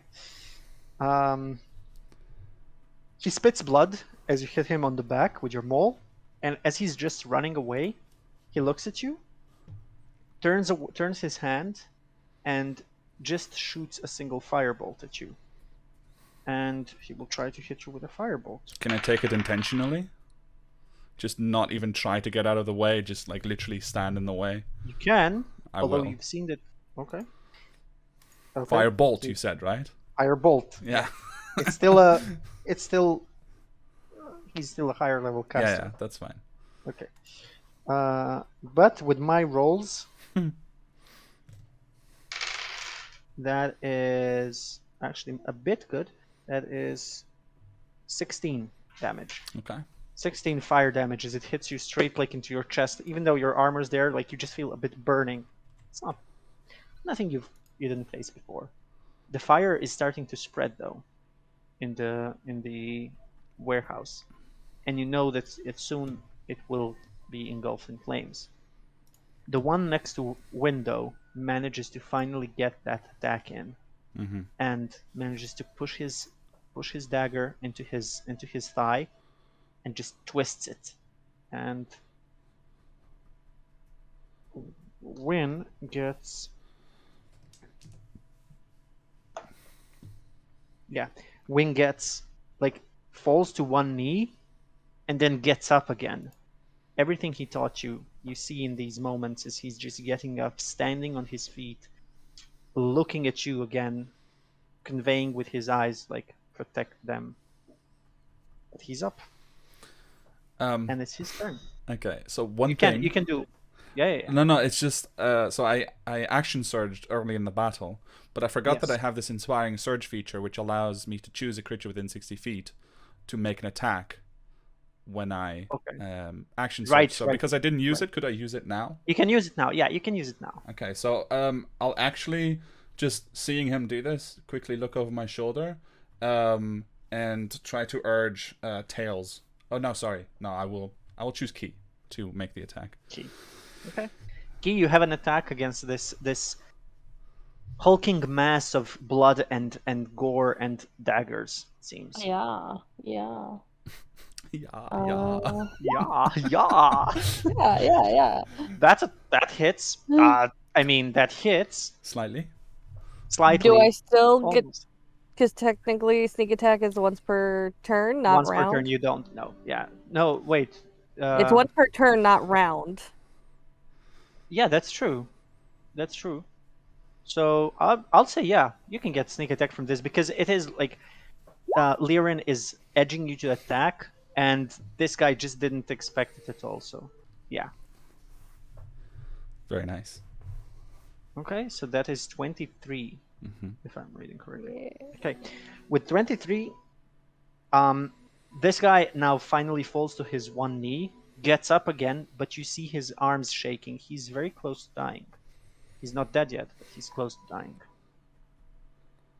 Win, hurt and his hand completely broken, grabs his sword in his other hand, takes it, and starts slashing at the guy in front of him who's standing tall with his mace up. He slashes twice through the air, missing both times as the guy just doesn't care. He gets slashed twice, but he doesn't care. It doesn't seem to hurt him. And then guy takes his hand up with his mace and breaks, like just goes down, misses once as Win just moves out of the way. But now seeing you here closer to him, there's something in Win that's different. And he just jumps out of the way from the second attack that was going to smash his head. I rolled poorly twice as well. So he jumps out of the way, And Win still stands, but almost just barely. And the last guy to play also before you, Lyrian, is this guy here, Yeah. who will, seeing Eli hurt his friends with fire, he will turn to you, Eli. He will approach you a bit. And then you see a sickly green hue coming from his hands. He finally has a single target in his sight. And I need you to make a dexterity saving throw, please. Okay.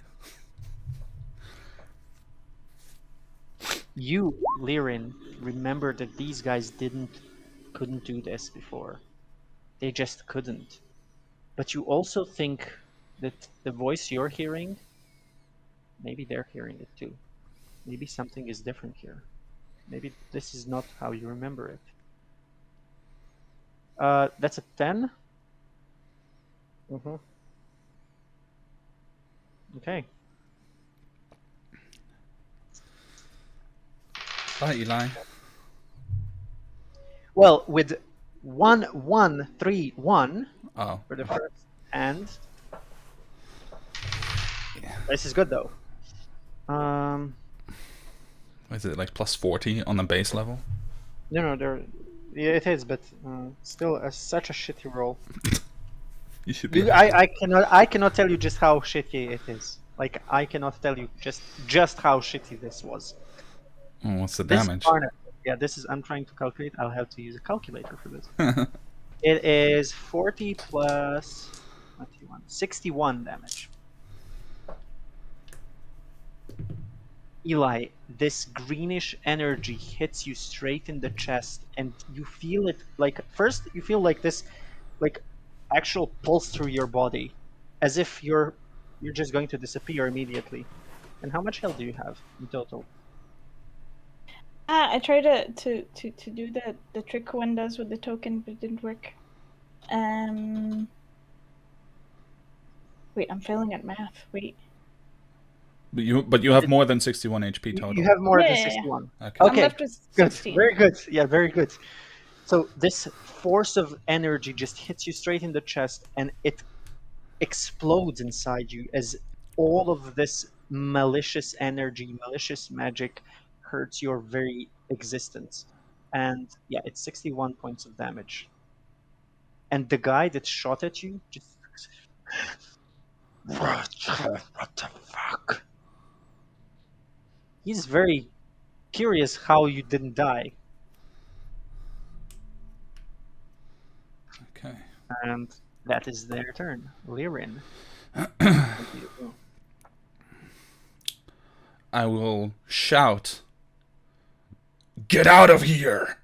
And then I will very insistently shout it, and I will actually briefly look over my shoulder and make sure to make eye contact with Key, and then with hopefully Eli if he's looking my way at some point, and then rush after the mage that was just running away from me. Okay, no problem.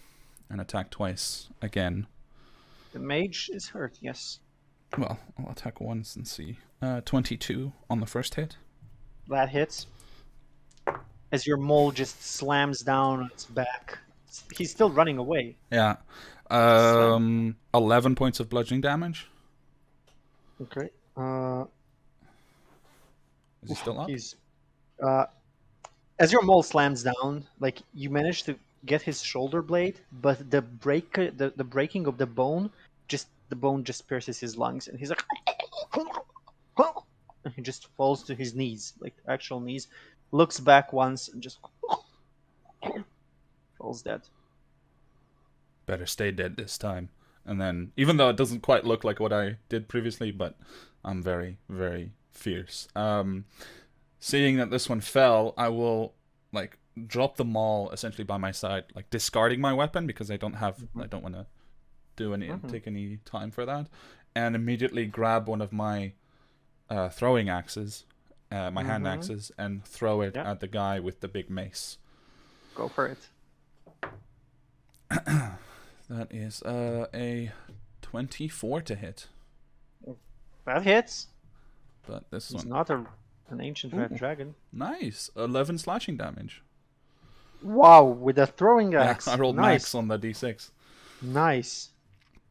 11 slashing damage. Nice. The axe embeds itself like in its back. He doesn't even seem to care. He doesn't even seem to feel it. Like he just like flexes for a bit, like his back. The axe is still inside. There's like some blood trickling, but he's like still has Okay. his mace up. Shouting out loud just into the ether again. I don't know where you are, but I'm coming. I'll kill all of them, and then I'll kill you. Very good. Very good. And I'll kill as you do that- again, I'll say. Oh, okay. And as you say that, for a brief moment, you think you see a woman similar to you, standing where you came from, these doors up here, just for a moment. But then you blink and she's not there. She has this look of disgust on her face.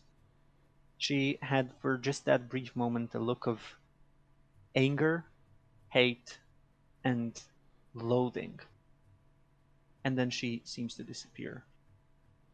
And your mind eases for a moment because you don't feel any presence inside your mind. You don't feel it at all.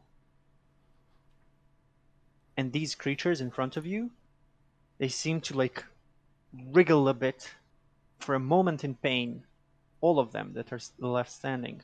And then they just look around again. what fucking this magic? They seem confused, but they also seem still in combat. But they seem weakened, a hell lot weakened. The guy in front of you with an axe in his back reaches out and like takes it out and he's like, "My blood? What the fuck?" And he turns to you, looking you straight in the eyes. And I could just give him like a smile without mirth in it. Mm-hmm. Like teeth and all. More like a grin, probably. Yeah. And I'm just like, come on. Okay. Key. New friends still need help. I'm gonna swing at this guy first. 23. That hits him, right? Yeah. That 24 points. Of no piercing damage. problem. This time your short sword strikes through just like the back of its head, like the guy weakened now just was like, and there's a blade like coming out of his mouth, and he just falls to the ground immediately. Then I'm going. No. Eli's still up there. God damn it. Eli is still up there. Yeah. Who do I help? Fuck.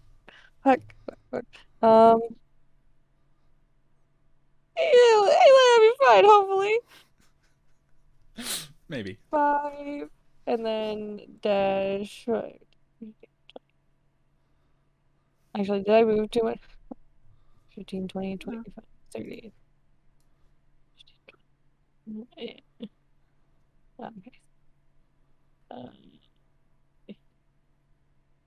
So that should be 60 feet right there. Yeah. Yeah. But I didn't want to go right through the fire, so. Mm-hmm. Yeah, that's Oh, about to the 60 feet. side. That's fine. Yeah. So that is my turn. I love that you're just dashing literally in between me and this enormous guy that I just taunted. I'm like, bring Yeah. it on, and you just like, oh, fuck. Yeah. Oh yeah.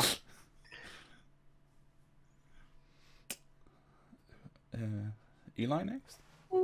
Oh, sorry. You finished your turn. Sorry. Yeah. Eli, what do you do? There is Okay. this a bit weakened creature in front of you, but still very much locked on with you, and Okay. I'll clutch my chest while I say, "Nice try." Now, I have something I don't usually resort to, but and I'll cast Enervation. oh, What's that? Okay. I've never had that spell cast in one of my games. Yeah. Let me just see. Ink Darkness. I have reaches no to- more 5-level slots unless I spend The target must sorcery use a points. Let's dexterity see. saving throw. On a failed save, 4d8 damage, and until this point, you can use your action on each of your turns to automatically deal 4d8 damage. Mhm. Wow. Okay. Okay. Dex save. Dexterity saving throw. DC 16. They let's are see. weakened. They have disadvantage on saving throws now. That is in total 11. Does not save. Does not pass. So 48. Oh, I only have 3 ready. Here, wait. I have my bag of dice. I want to do this physically. One, My one, bag of one, one. devouring. Yeah. Can you see? Okay. Nice. You caught fire from your background. Enervation 1111. Okay, 48, 48. 1, 2, Oh, 1, 2, 3, Oh. 4. 3. Wait, I'm grabbing the dice. Okay. No, wait. So you regain half the damage as hit points as well. Yes. Sick. Yeah. Ooh, wow. That's Okay, a good so spell. let me use the calculator thing. No time for mental math. You can also say them that's out loud and I'll 7 do it for you. Plus 3 plus 3 plus 8. 14. 21? No, wait. 7 plus 3 plus 3 Yes. plus 8. It's Yeah, 21. that's 21. 21 damage. Yeah. Okay. I didn't hear the 7. 21 damage. And you get 11 hit points back. Mhm. And as your inky tendrils of like darkness, dark inky tendrils grasp this creature, one of the tendrils just like goes straight like through his mouth and like just rips part of its jaw and like and the guy is just left like and he falls to the ground and you get 11 damage back as it dies. Oh, damn, really? And then I'll still clutch at my chest a little bit, but less, hopefully. I don't know. And I'll start walking towards the stairs. Good old-fashioned walking. Okay. Good. Very good. And now let me just see who's up. The dagger guy and the big guy and all of them. Okay, so the only one that's left up is the dagger guy. The dagger guy is trying to hit Win again. But this time Win also seeing that everyone else is safe. He also got kind of a second wind. Hmm. And you don't remember this. You remember distinctly a crushed skull before you left. Okay, but that's a natural 20. Shit, they have disadvantage. Okay. That's not a natural 20. That could have ended badly. So the first attack hits with a 17. Yeah, but the 17 plus 7, but the other one misses. So he tries to like pierce him with his dagger twice. The first one just manages to cut him. The second one doesn't. And Win is left barely on his feet as the dagger twists inside and leaves that dark energy going inside, and the guy just leaves the dagger inside and just looks around, looks at the guy with the mace, sees that he's turned around, and he just like starts like slowly backing away. Not actually backing away, but Mhm. he doesn't seem to be attacking anymore. The guys all start leaving down, and Tails helps Mirren carry Yenna down. Yenna is still bleeding out, though. Do they not stabilize her first? They cannot in the heat of battle. They will do it down there. And you Okay. know that that's how you usually did it. You went down, and then immediately after you're just outside of the battle there, they stabilize her. And she did get unconscious many times with her silver tongue, so it's quite fine for you. You know that she will be fine. And they leave. All three of them. Okay. Just get them to leave. And now it is the big guy's turn. It is Win's turn, and Win, looking at you, seeing that the big guy isn't looking at him, he will do turn around, use his sword in one hand, grab the guy and grapple him, which actually he... Well, but his arm was broken, right? Yeah, he doesn't care now. He's through Okay. his pain. He grabs him with, like, basically his arm, not his hand, but his arm, just grabs the blade and just pushes through him. And that's a natural 20. Wow. That's 22 points of damage.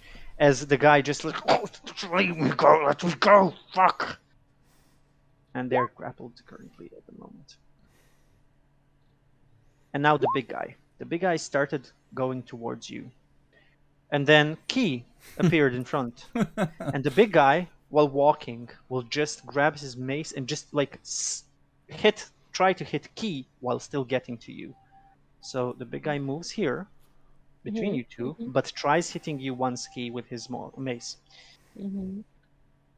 The mace looks very dangerous though, and it seems like it's glowing with that purplish, darkish energy a bit. Let's see. So, one attack against you, which is 11 plus 9, 20. That a hit. Okay. And that I'm gonna use is... Uncanny Dodge to Okay, have the damage. okay. Let me just roll damage first. That is 26 plus 12. 26 plus 12 is 38. 26 plus 12, 38, and plus 7. So that's 38 plus 45 damage from the hit. Just knocks you in the face as the mace just leaves that bitter taste of actual magic in your mouth. And then he looks at you, Lirin. 22, right? You can Okay. half the damage. He looks at you, Lirin. Says, "You stole something that belongs to her." And he tries to hit you. And that is 16 plus 9. That's 25. Barely hits. Barely hits. No, it does hit. Why do I have such shit rolls against you, Kevin, in particular? Like, even with Barnack. So I rolled 3 d12s for now. Yeah. I rolled a 3, and a 4. Lirin is Wait, there's more. has steeled himself. The other two are okay. So 20 and 3 and 4 is 10. So 30 and 7, 37 damage. Okay. As the mace just clocks you like on the side of your head. Just... You don't know what she'll do to us.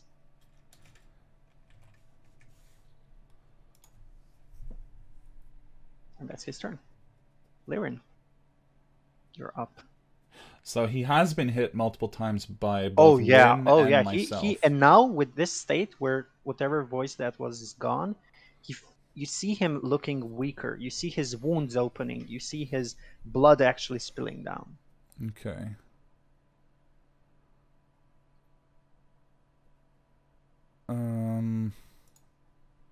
One second, I need to look up. Okay.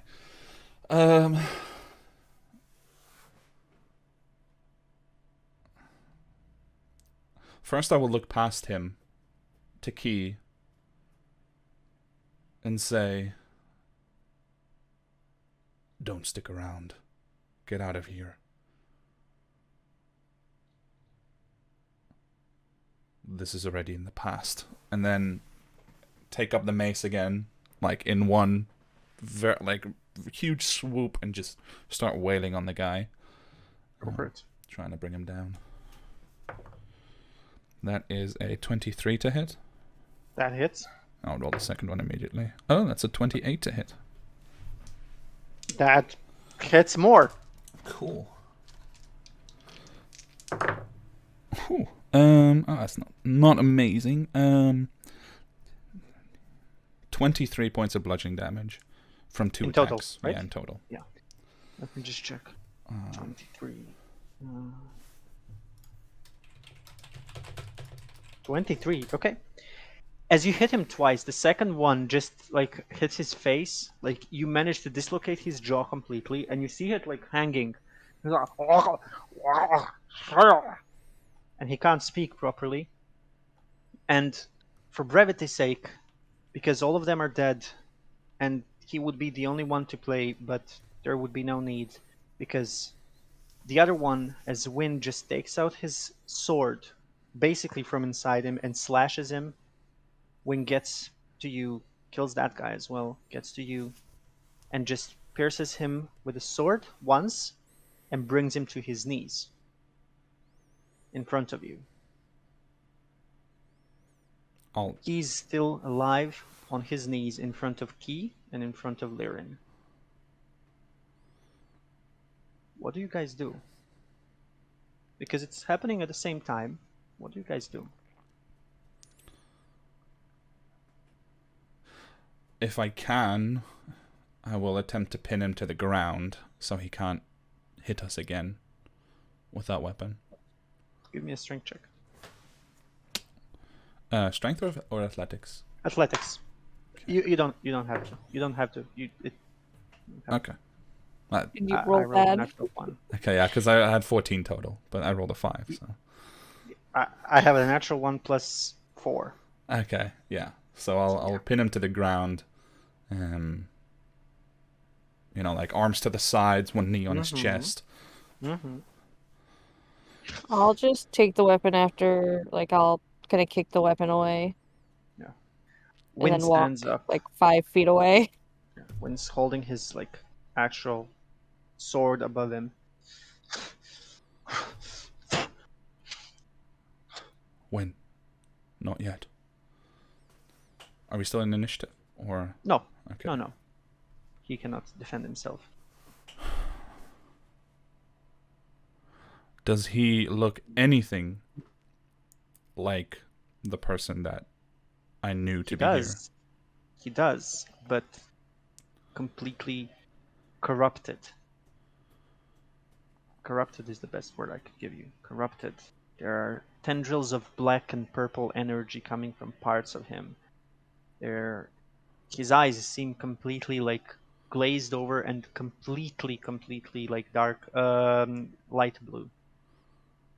Who made But you he like still this? looks. His jaw dislocated. She did it. Sorry, I didn't personally hear. She did it. I won't do it. Okay, The yeah. thing again. Yeah. I'll try to So I have a healer's kit. I'll produce some bandage while I'm still kneeling on top of him, and instead of actually doing something to help him, I will just fortify his jaw slightly so it hurts, and just bind it essentially. Okay. And then ask him, who is she? Why should I tell you? Kill me if you want. I don't fucking care. I look around at Key first. Do you have a way to make him talk?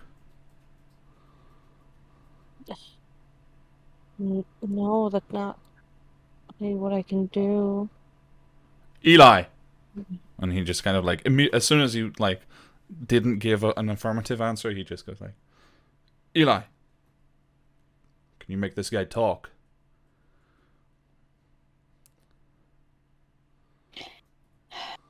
I know of such spells, but I don't. I scream back.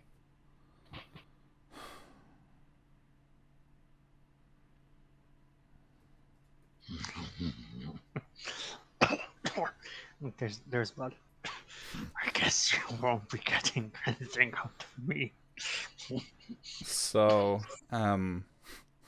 okay, so I'm not going to go into details, but I essentially want to grab a piece of cloth and all of our water skins and conduct a procedure that would be extremely inappropriate to make light of. Mm-hmm. But Alirin is, yeah, not stopping. Let's put it that way. Are you going to end his life there? No, I want to make him talk. Oh, I want to just make him talk. feel Yeah, like yeah. he's drowning. Give me, intimidation check with advantage. Okay. It's going to have to be a very high roll, though. He is very happy to die here. Yeah, it's unlucky. I can't get that high. It's 14. Yeah, he like struggles against the cloth and the thing you're doing, but after you're done pouring all of your water skin out, he just like spits. That's the best you got. She did far worse to us.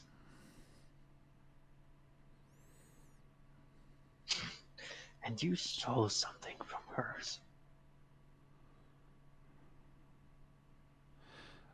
Liren just like pulling the towel away, or the piece of cloth that's now soaked, just stares at him for a moment and then just grabs the front of the armor that he's wearing and pulls him up so they're like really close face to face, and just screams from the core of his being into his face, and then snaps his neck.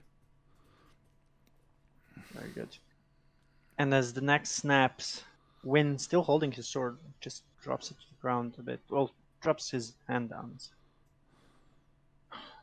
What the fuck did just happen?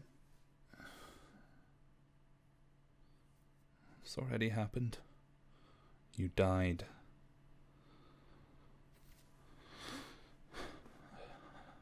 I look up, and I stand up, and I step over the corpse, and I just grab my friend in a hug and cry. He grabs you in a hug as well, but as you said, it already happened. He is a bit confused, but as always, he's there to support you, and he just nods in acceptance. He trusts you. And as he's holding you there, he just says, well, it didn't happen now. Thank you for being here to save all of us. But it has And then he just taps your head, actually gives you a slap. And for fuck's sake, next time, follow my orders and save them. Thank you. Still kind of I don't actually let go even as he smacks me. And I say, but it did. And I have to make up for what I did because of that. I can't. This can't be. You die here, Wynn. But please tell me that it was right to kill these people. And he takes his sword again and just before pushing through the dead guy's head again, you see him compose again. It's did you do it in cold blood?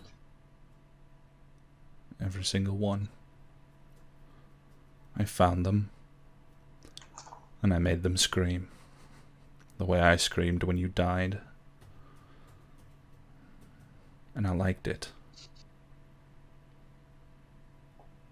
He lets you go. Stands a bit, as if he's looking you up and down, looking you over. Then you know that it wasn't good, and that it wasn't the right thing to do. Lirin, it wasn't, but do you try to make amends? Yeah. He grabs your face. Do you try to make amends? That's why I have to leave you here.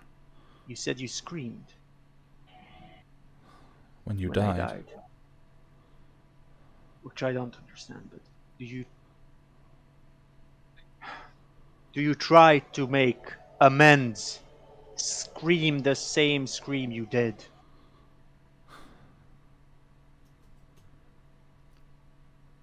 And there's just a pause. And he doesn't immediately burst into that feral, primal scream, but instead he just sobs quietly, looking at his friend. And to the other two that are not from this time, this is strange because not only is he vulnerable, but you've never seen Lirin look so small.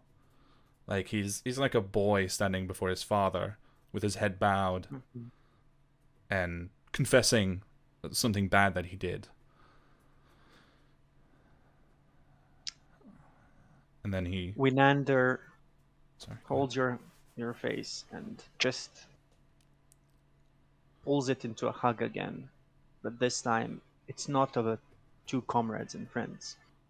It's that of a mentor and a mentee. It's that of a father and son, almost. It's the only one he knows how to give.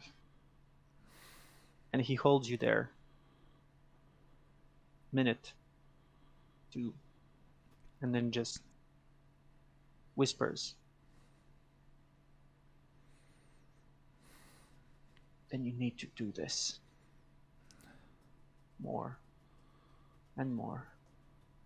But in my book, you've done everything you can.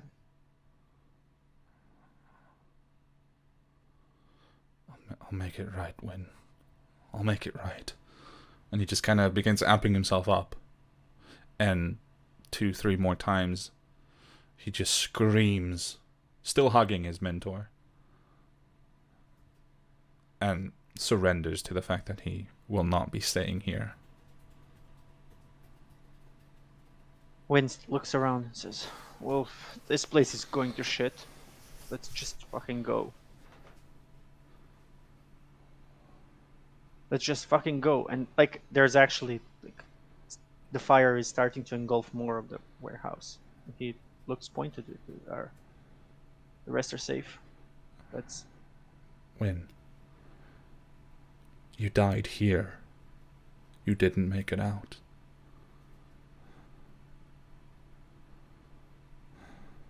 Hold on.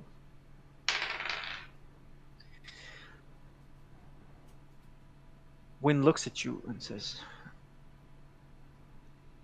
does that mean that I have to stay?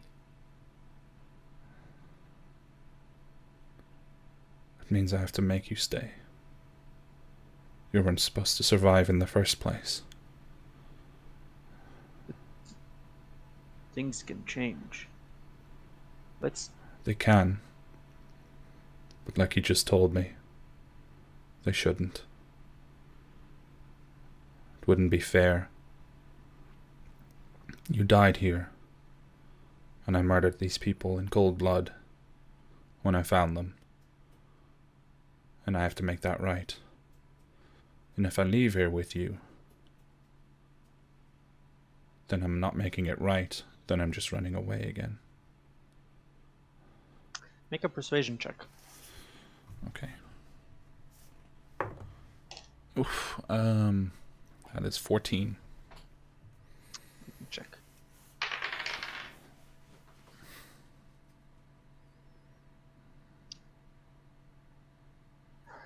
When puts a hand on your shoulder and says, this tells me that you actually are a good person still. I don't know what you mean, but I understand. And he'll just sit on the ground next to that lifeless body and look up at you. And he'll say, I guess I'll stay.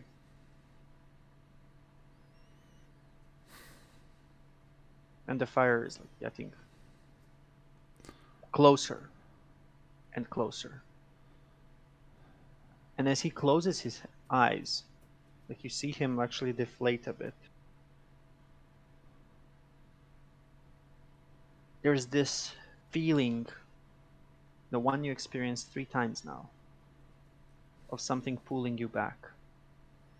But Key, Eli, both of you are immediately just engulfed in this darkness that you already know. Lyrin, however, you have a second before anything happens to tell Win one last thing that you want.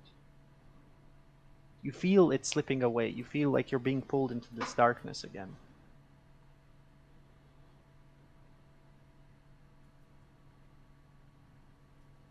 You basically, let's say, have a reaction. Just standing there, he'll fall to one knee, grab Lyrin's hand, Win's hand, Winston. and just says, "I will earn this name, Win. I promise." And that's it. And you get pulled back. And the two of you, Key and Eli, you'd experience nothing. Lyrin, however, you experience the strange sequence of events where Win didn't die. You saved him. And somehow the 3 others remained as well. It's blurry, but now you know. There might be some other friends that helped you.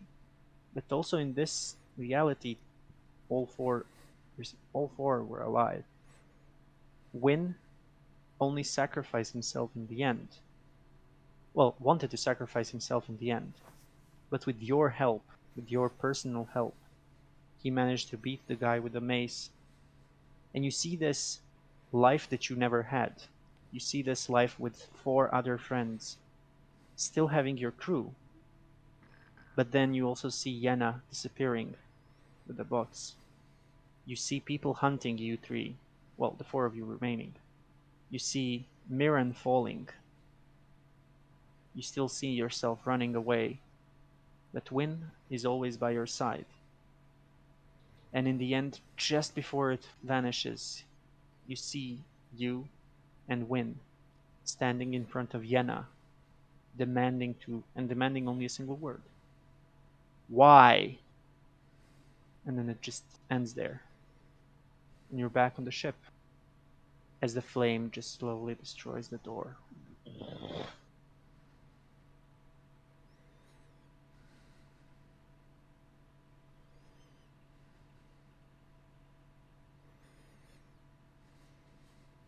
You're back on the ship.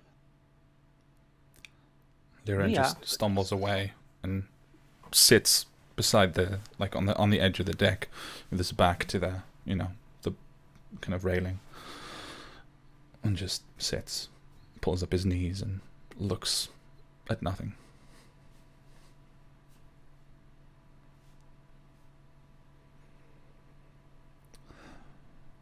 So you're back in one piece, and everyone's okay, I guess. And I owe you 2 answers, if I remember correctly. That was intense. Anyone got a question? She looks at you, Lyrin, and she's like, "Are you okay?"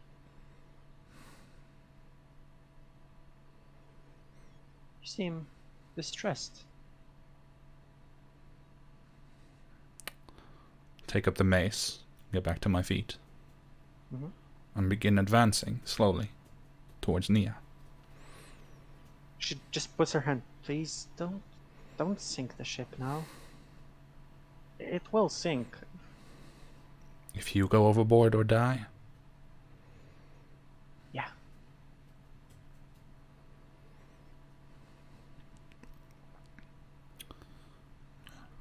who was controlling? Leaving. Oh. Who was controlling them? I just take one of the questions. Like he doesn't check. Mm-hmm. She looks at you and says, "This is the first time that someone asked me a question that isn't about this predicament here." And she turns around and says, "I said I don't know anything about what's happening inside. But I have seen your lives, so I believe I know what you're talking about. You're asking about who the person behind the curtain was Get it? to the point. Now this is something I like. A bit of ferocity. It was a lord of sorts. A lord that you do not know by name. But I can also say that you do know. You see, have you ever wondered why your face looks like that, while you look more human than other people? Why? Because your mother lied to you, child. What? You have Supposed to to? find your you have to find your heritage. You have to find someone else. It's not an answer to my question. Who? She kind of closes in and says, "When I said a lord, I meant a lady, though. Or rather, someone important. And it was a lord and a lady together. But it was..." And again, she turns, and only you can hear this now. Everything else you guys heard, but now Lyrian, only you can hear this. She says, "Lord and Lady Chiron." And you know that Lord Chiron is one of the rulers of one of the three cities, like actual proper ruler, like a monarch. Thank you. I turn away and look. I have another question to answer then. Yeah, and I'll look towards the others and shrug and go, "It's all yours." And I'll go turn the ship around, I think, because that's what we were told we can do once we finish the doors. As you finish, and before you turn the ship, she just says, "Just a moment, though. Did you make your choices, though?" I did. I know I There are did. three choices in front of you. Whatever you saw down there, at least at the end, whatever you saw can become reality as well. You see, and she points to the sea next to her. This is the sea of possibilities. This is the sea of rebirth, but not the one you know. So if you want what you saw inside, you can have it. You just have to jump overboard. Thinking about it. Is there any response from Key or Eli? I'm sure of my answer, but just to know. If we were to jump, would we remember this and remember each other? Or not Well, I anymore? don't know. Would you? How would your lives look like? I didn't see what was inside. I wandered over to where she looked Mhm. over the side of the ship, keeping her attention, like looking her in the eye. And then I lean over the edge and I spit in the water, and then I go back to the wheel. Okay. She just nods. Turns to you, Eli, again, and says, "Whatever you saw inside can become reality if you want. You see, branching of worlds and dimensions and realities is a bit complicated for everyone, but if you want to live the other life, you can."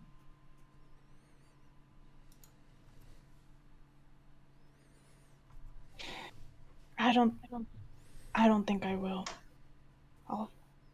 I'll visit the library again, but in different circumstances. Yeah, that's my decision. And what about you, Kirora? Do you wish to change anything from what you did? I made my choices, and to be frank, there wasn't much different in anything I saw.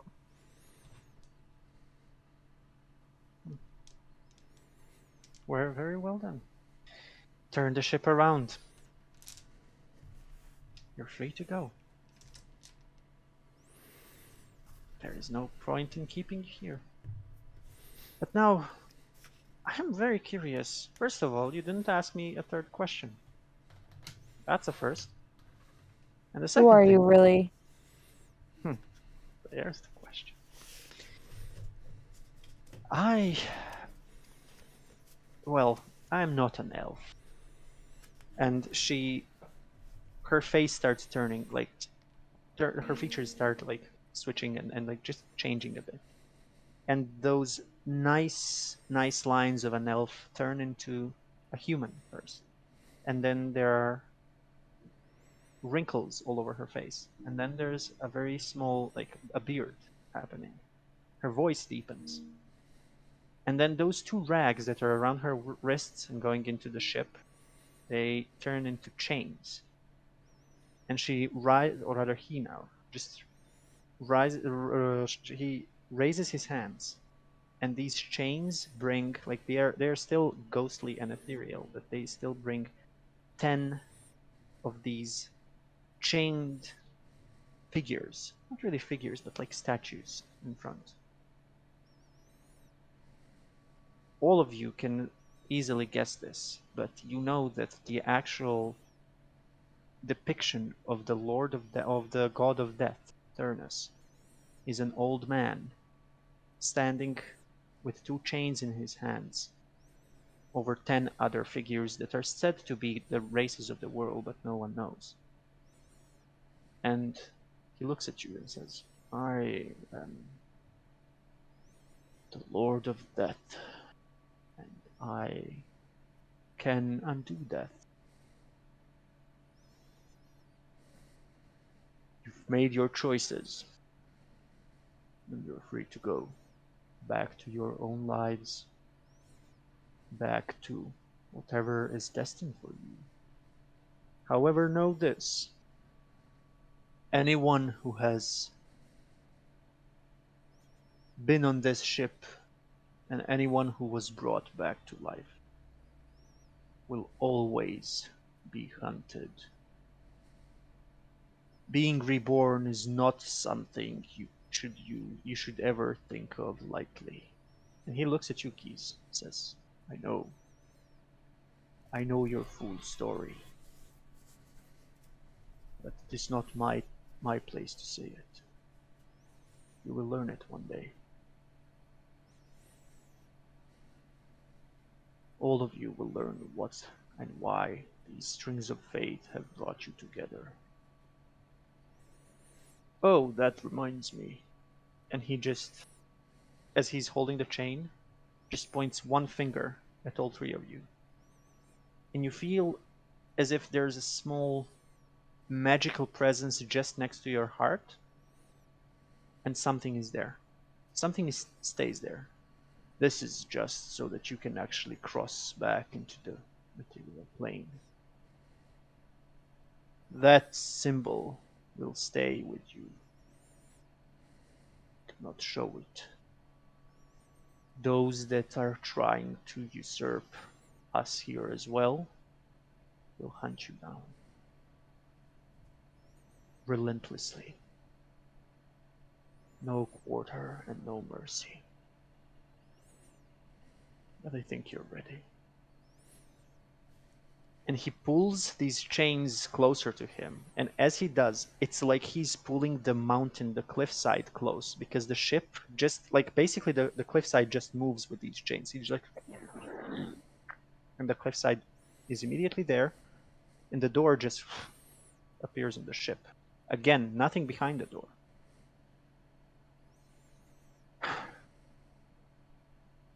Good luck, my three new champions that I have.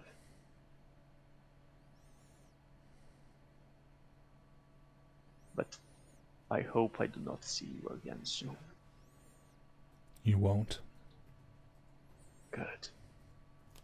I hope I see those that you deem unworthy soon. And the door just slowly opens.